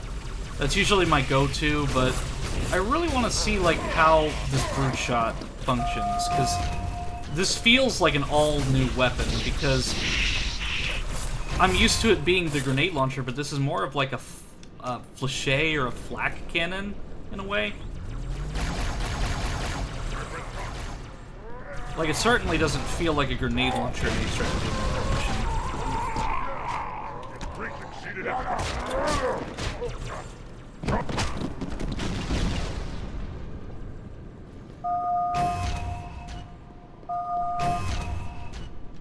The elites have failed to protect the prophets. and in so doing put all our lives at risk. But no warrior it is over. Thou whilst we find the I've got a fix on Truth just outside this tower, Chief. There's an exit nearby. Hurry. My blessing with troops now lead our fleets. They ask for your allegiance, and you shall give it. You wouldn't believe the number of kill systems the Covenant are throwing down around me. Not to worry, it's pretty sloppy stuff. I guess they never expected a hostile intelligence to penetrate their network from the inside.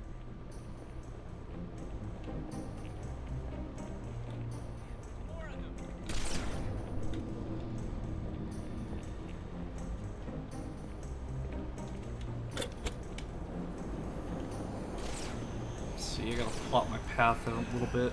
So I mean, I guess I have to go to the left.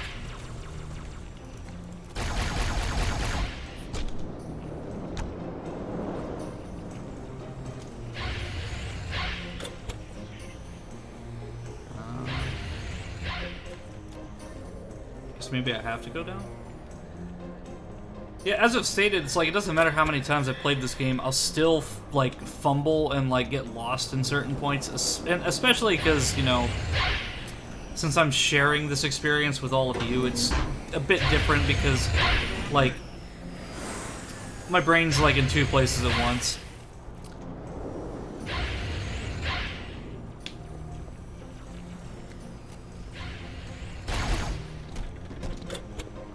And I think, honestly, some of it's, like, psychological in a way, because it's, like, since this is so, like, different with terms of the encounters.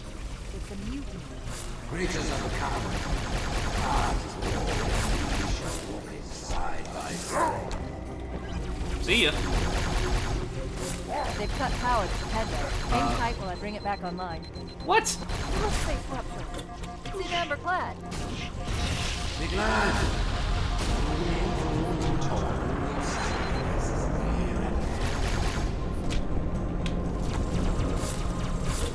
Can I not just go, or is that gonna make me fall? Yep. Chief, there were no humans on board. It was filled with blood. Whatever that... Okay, so that's different, because usually you're just able to just go. I guess it's trying to force an encounter. Which, I mean, more power to that, but, you know, I was really counting on me to just go through that with no issues whatsoever, but I can say that I appreciate the difference there.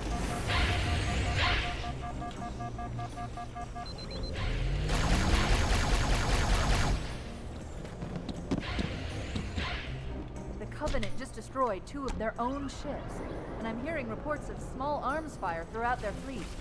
It's a mutiny. Creatures of the Covenant, past, Lord, and we shall walk it side by side.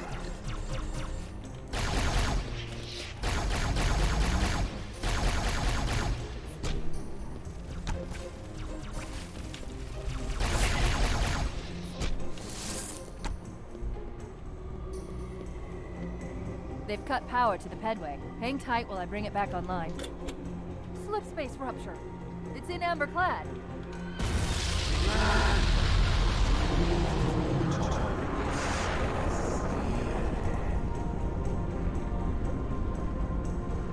I wonder if you can actually see it crash, or at least hear it crash. Chief, there were no humans on board. It was filled with flood. Whatever that flood creature was, it had damn good aim. Power restored. Go ahead, Chief. Hopefully it's not going to be like that for all of these grav lifts.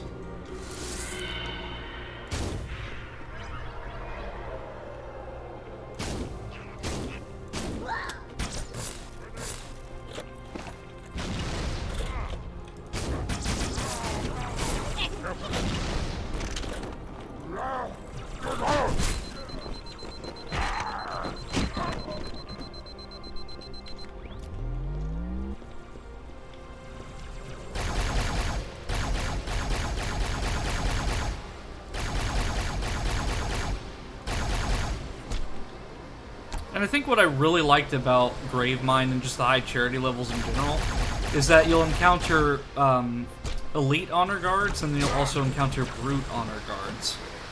So it shows that this is a world that's lived in. Like, it's an in-progress civil war. So you see some that, like, refuse to give up their armor. Like, there's a lot of hidden lore that you can really speculate on.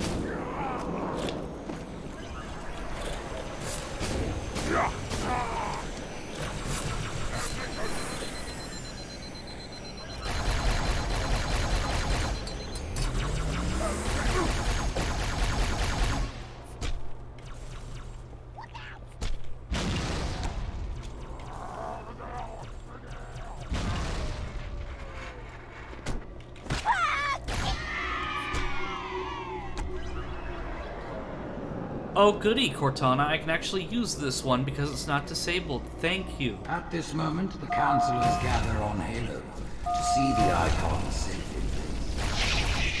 Rise, Pack Brothers! Cast down the elites!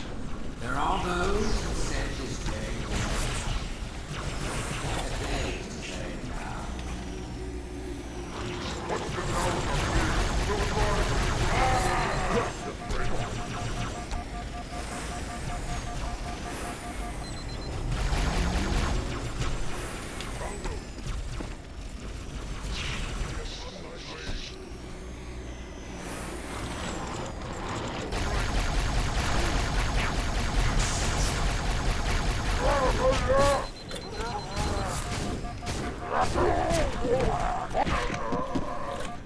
Whew. That was way too close. I very nearly got axed right there. So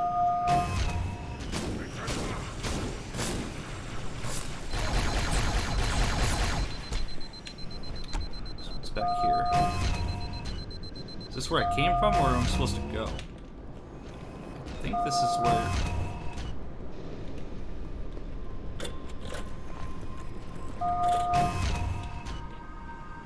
No, I think this is where I'm supposed to go, because the other pathway had a dead drone in it. I mean, I'll find out soon enough, but it's better to check just to be sure.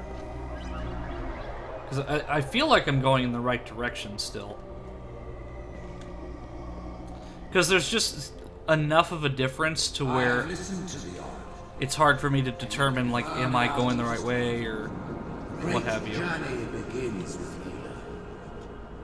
Yeah. the elites have fallen back to the mausoleum? Fools! Their arbiter can do nothing for them now. Who would doubt the prophets? What have we foretold that has not come to pass?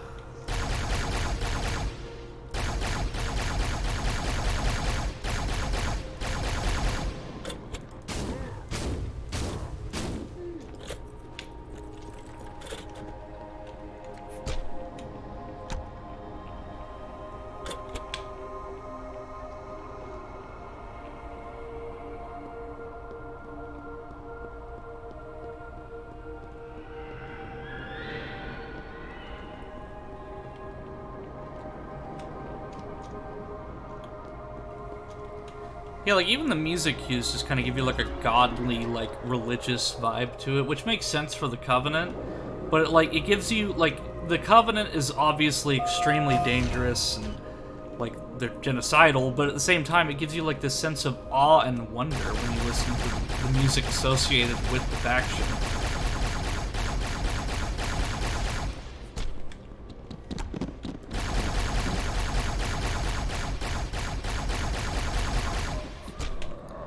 Because, like, it almost gives, like, subtle musical cues and hints to kind of give that connection to the Forerunners in a way, because the Covenant owe everything to the Forerunners. Their entire existence is based on the Forerunners being their gods.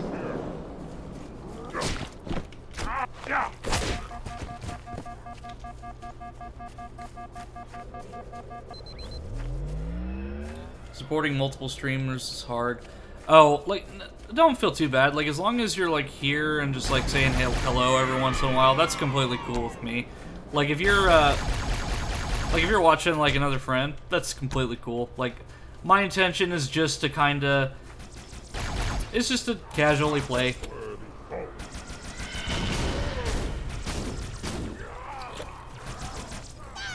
Like, I don't want anyone to feel, like, obligated to stay or anything. Like, as long, if you got other obligations, that's cool.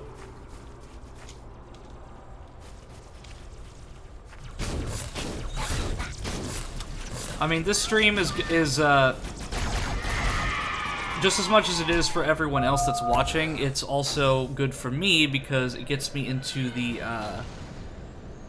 practice of continuous streaming and keeping a somewhat of a schedule. Like, not a set in stone one, but one enough to where I can do it somewhat regularly, where I can actually call myself a streamer and not just somebody who does it occasionally. Because I'll tell you what, I have a lot more fun doing this than making a Let's Play video or something for YouTube.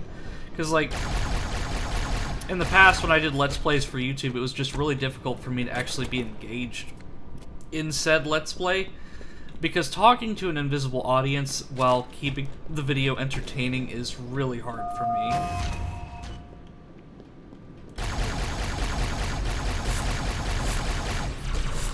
But having, like, a live audience like this, it's much easier for me to have some sort of conversation and make commentary about it because I'm actually talking to people instead of just basically myself in commenting on the game. And I think that's another reason why Let's Plays have kind of really lost favor with people. Like, there's a few, of course, that are still, like, popular, like Jacksepticeye, Markiplier, and whatnot, but they do more than just Let's Plays.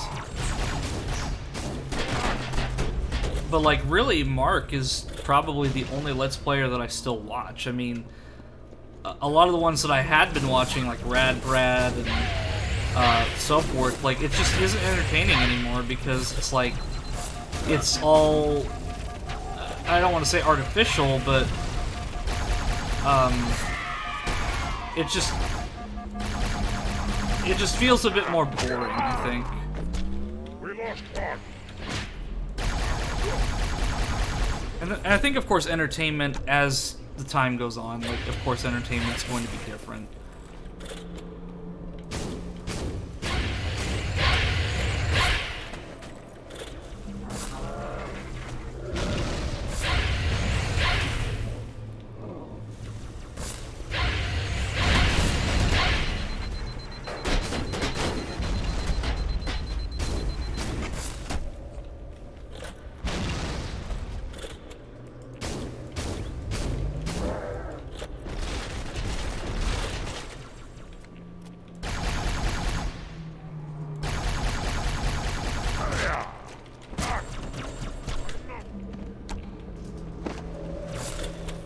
About to get to my favorite part, and I hope I don't get dinged for copyright.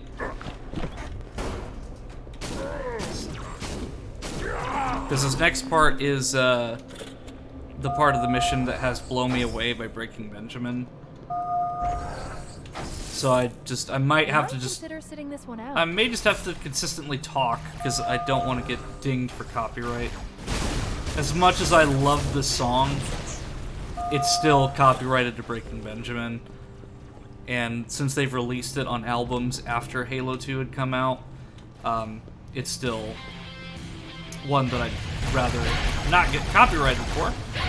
So I'm just going to comment about how I love this song, and it's great, and, you know, Breaking Benjamin is a pretty cool band. How about I tell everybody a story about how I don't like getting copyright claimed on Twitch? Yeah, I mean, it's not a big deal. If it happens, it happens. I mean, the VOD, I'll just, what I'll do is I'll probably just, like, delete the VOD, and then just I'll upload it to YouTube, and then I'll just delete the VOD on Twitch. That way I don't have to worry about that. But Twitch has got some pretty weird rules related to copyright, so, like, I remember hearing that, like, even if you delete the VOD or something, you can still get a copyright claim, which doesn't make any sense to me, but, I mean, none of this stuff really does.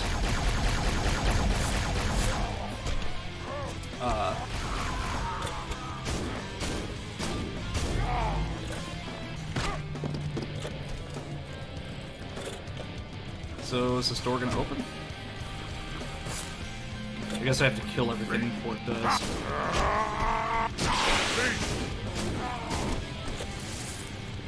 Okay, so now I think Cortana will actually open the door and help me evade this goddamn copyright claim. Cortana, open the fucking door! Ah!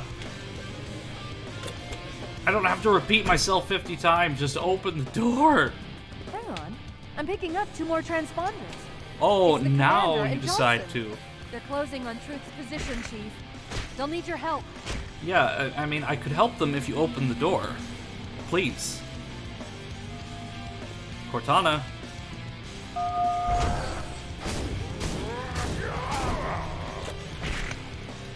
Thank you.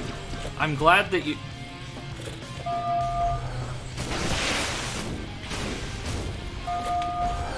Just gotta keep moving, avoid that copyright claim. I mean, there's plenty of dead air where I'm not talking, and it's already overpowered my voice, so it doesn't matter. Oh, you've got to be kidding me. Why? Ugh. Do I literally have to go back and kill every enemy before Cortana's like, yep, the mission's over, you're good, you can move on to the next mission now? Or does the song literally have to end before?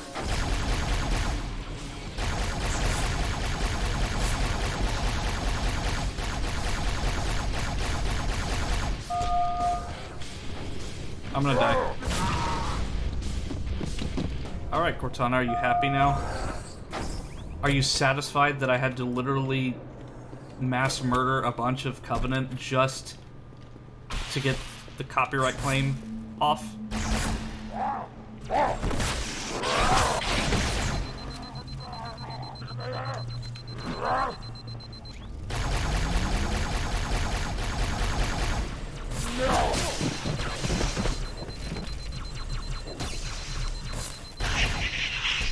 I don't know, she's like, oh, she's picking up 2 more transponders. It's Miranda and Johnson. You should go help them. Well, it's like, yeah, I would. But you refuse to open the doors. So how am I supposed to go help them? It's like, you know, you have the capacity to literally open up any door you want. This way, Chief. And you could get me out of danger by opening the door, but you won't. For an AI, you're not very smart, Cortana. This isn't good. I am getting confirmed reports of flood leaving in Amberclad's wreckage. Let's get the index and find a way out of here before things get really ugly.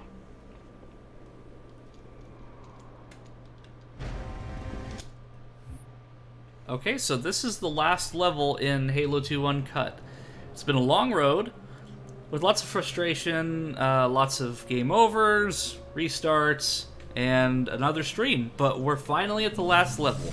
And technically I could skip the entirety of this level if I really wanted to, but I'm gonna play this legitimately just because I want to go through the encounters and see what's different. Because there is a skip you can do early on, which I will show how to do, but I'm not going to do the skip in terms of like actually completing the level that way, because it would really defeat the point of the entire stream if I just skipped through most sections. Brutes that betrayed us. The counselors. Idiots.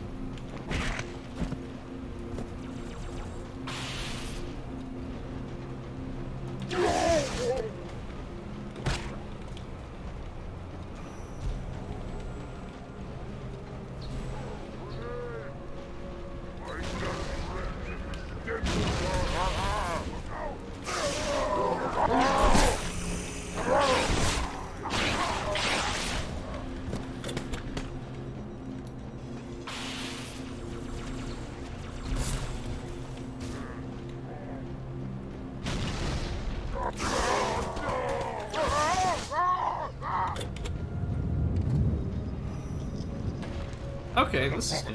What have these brutes done? They've shed our brother's blood, and for that, they must die. So they used the other elite voice actor for that line. I don't know, his armor's a little like, I don't know if that's just the lighting or if that's my eyes playing with me, but his armor looks a little bit more brown than usual. Zealot, So much for a stealthy advance. Over so soon.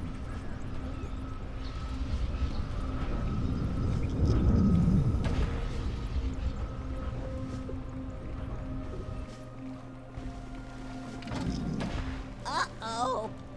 Here is another. They're not all dead. Raise the alarm.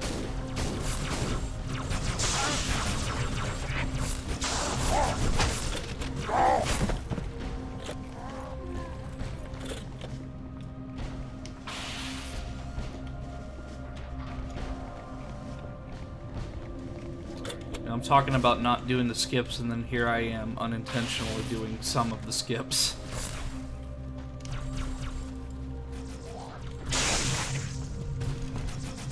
I mean, there's probably better methods than the ones I know about, because of course speedrunners will find new methods all the time to get through these levels. But there's just a few that I know about that I use whenever I play these missions. And I'm sure, like, after people tried doing Moist Critical's Legendary All Skulls on No Death Challenge for this game, I bet there's a ton of people who have probably found better skips than the ones that are already known. Because, like, if you look at Ocarina of Time, for example, it's like so many people have found different glitches and teleport methods that it's insane. Like, you could beat Ocarina of Time in a fraction the amount of time it would ordinarily take if you had just got the game back in '98 when it came out. Or '97, or whenever Ocarina of Time came out.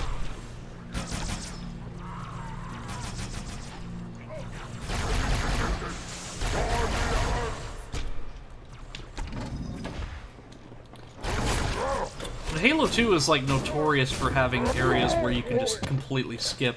Because if you have the Sputnik skull on, like, a lot of these areas that, of the map, you can just literally just grenade jump or rocket jump up to.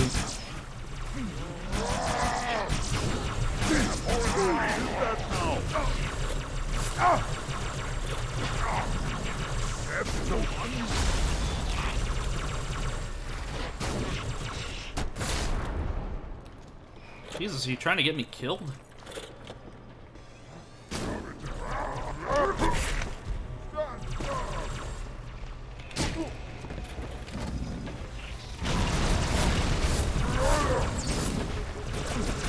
I'm gonna get killed from this. I made a mistake! Whew. Whew.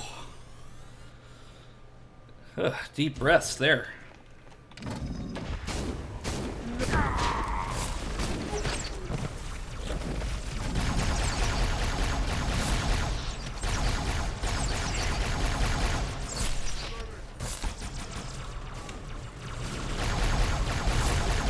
And so I wonder if this mod will actually be completed in terms of, like, actually adding the missing levels.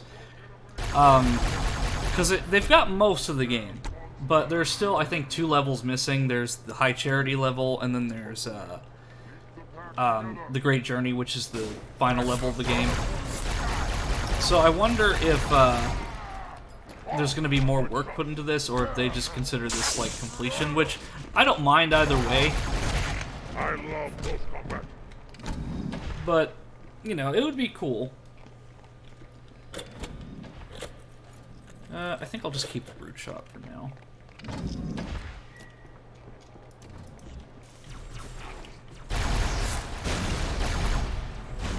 Hey, boss, he was our best tracker.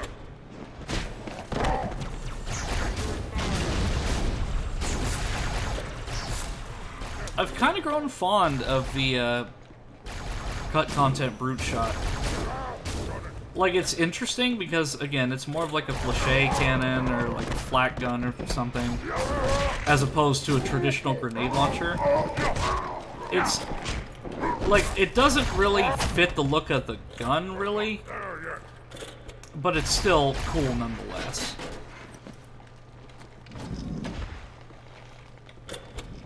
Like, I could see, like, the Banished or somebody using this kind of weapon.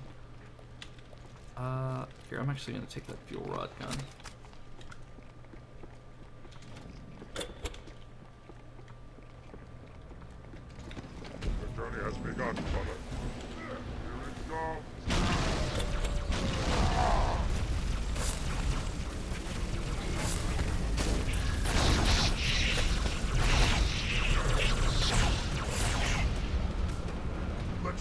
make ourselves a target for those skeletons. Alright, ladies and gentlemen, give me just one moment. I'm gonna put my glasses back on.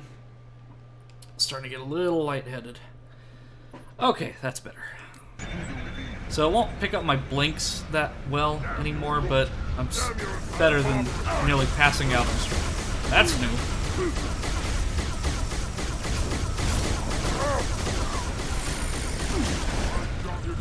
Ah, fucking shotgun. Yeah, but that's completely new. Having a phantom come down. Grenade, fool! Get ready! But as I mentioned prior, this is one of the locations that you can actually do an entire level skip on. Let's not make ourselves a target. I'll try to show it if I can, but I can't guarantee anything.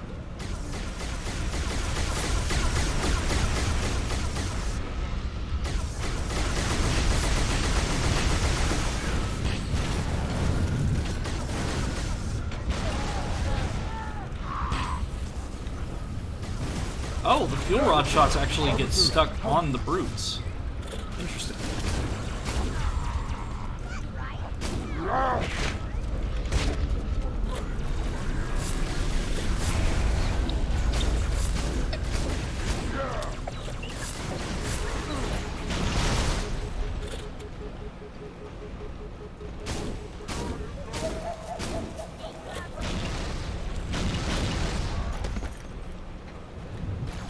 See, that's actually really interesting.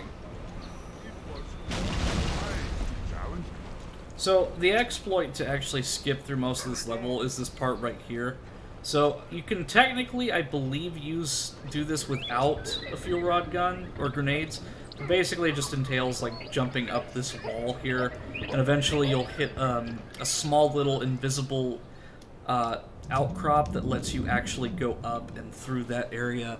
And then you can just walk to the end of the level from there. But again, I'm not going to do that just because I want to play the level legitimately. But I will probably use a ghost and skip through a good portion of this just because... like, I can still see the enemy encounters, but it's kind of like a quarantine zone. Like, I don't want to just sit there and die multiple times.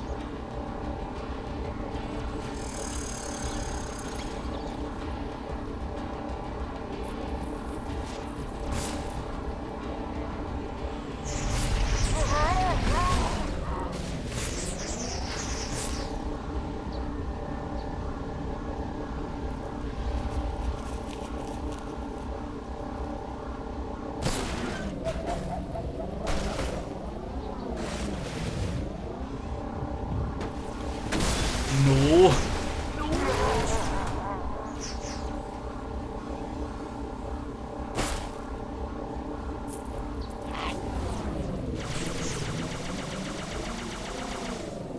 I mean, I'm in the home stretch. This is pretty much the end of the level. I just have one final effort.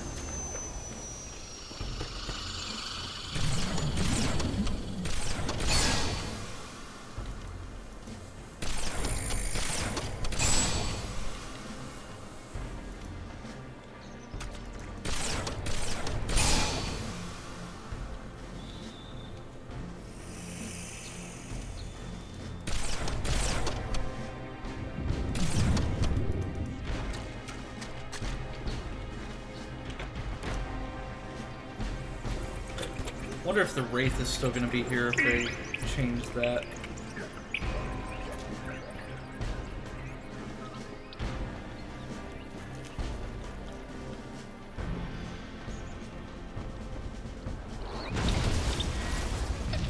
Are you kidding me? Brutes with rocket launchers?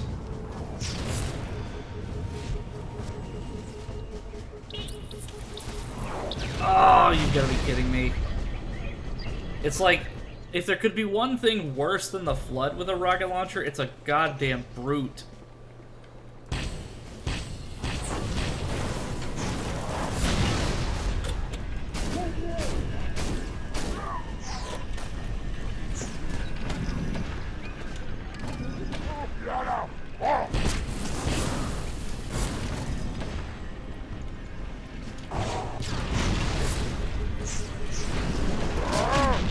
I was asking for it.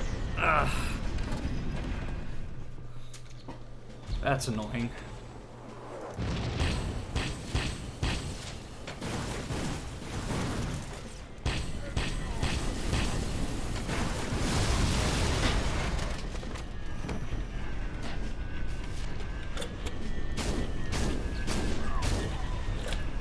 Okay, so that answers my question as to if the Wraith was there. It totally is.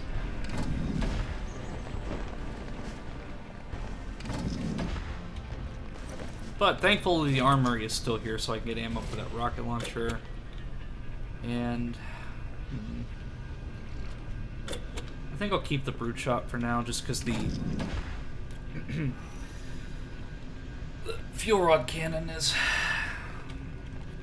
not the best in this.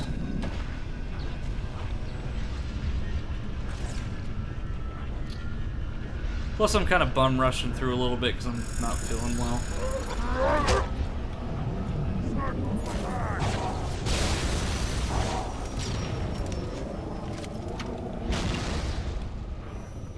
Because really all I gotta do is go to this door and then... bam. I did it.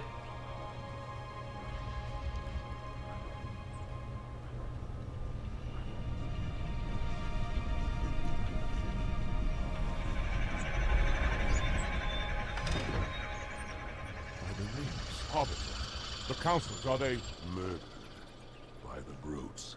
Vile, little beasts. The prophets were fools to trust them.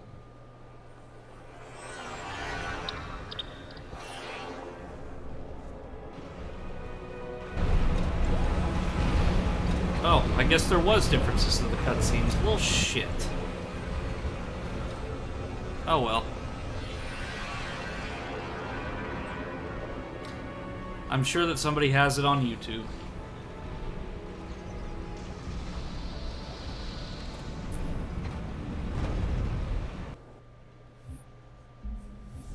Okay, so that is the end of Halo 2 Uncut. Again, this isn't complete 100%. Like, it doesn't have all the levels. There's still, I believe, 2 missing. But at the same time, it was still a lot of fun. It was definitely a lot harder than the base game, so definitely don't go into this expecting a cakewalk. And I would not recommend trying this on Legendary unless you have a death wish. But I think I'm going to go ahead and end the stream there. I really just wanted to finish Halo 2 Uncut in preparation for future streams that I'm going to do, so I can kind of get used to the feel of getting on stream and on camera and so on. But thanks to everybody who tuned in. I'm definitely going to tweak a few things for next time. I had a lot of fun, and I can't wait to do some more. So, hope all of you have a good rest of your day and an excellent morning and afternoon, and I'll see you guys in the next one.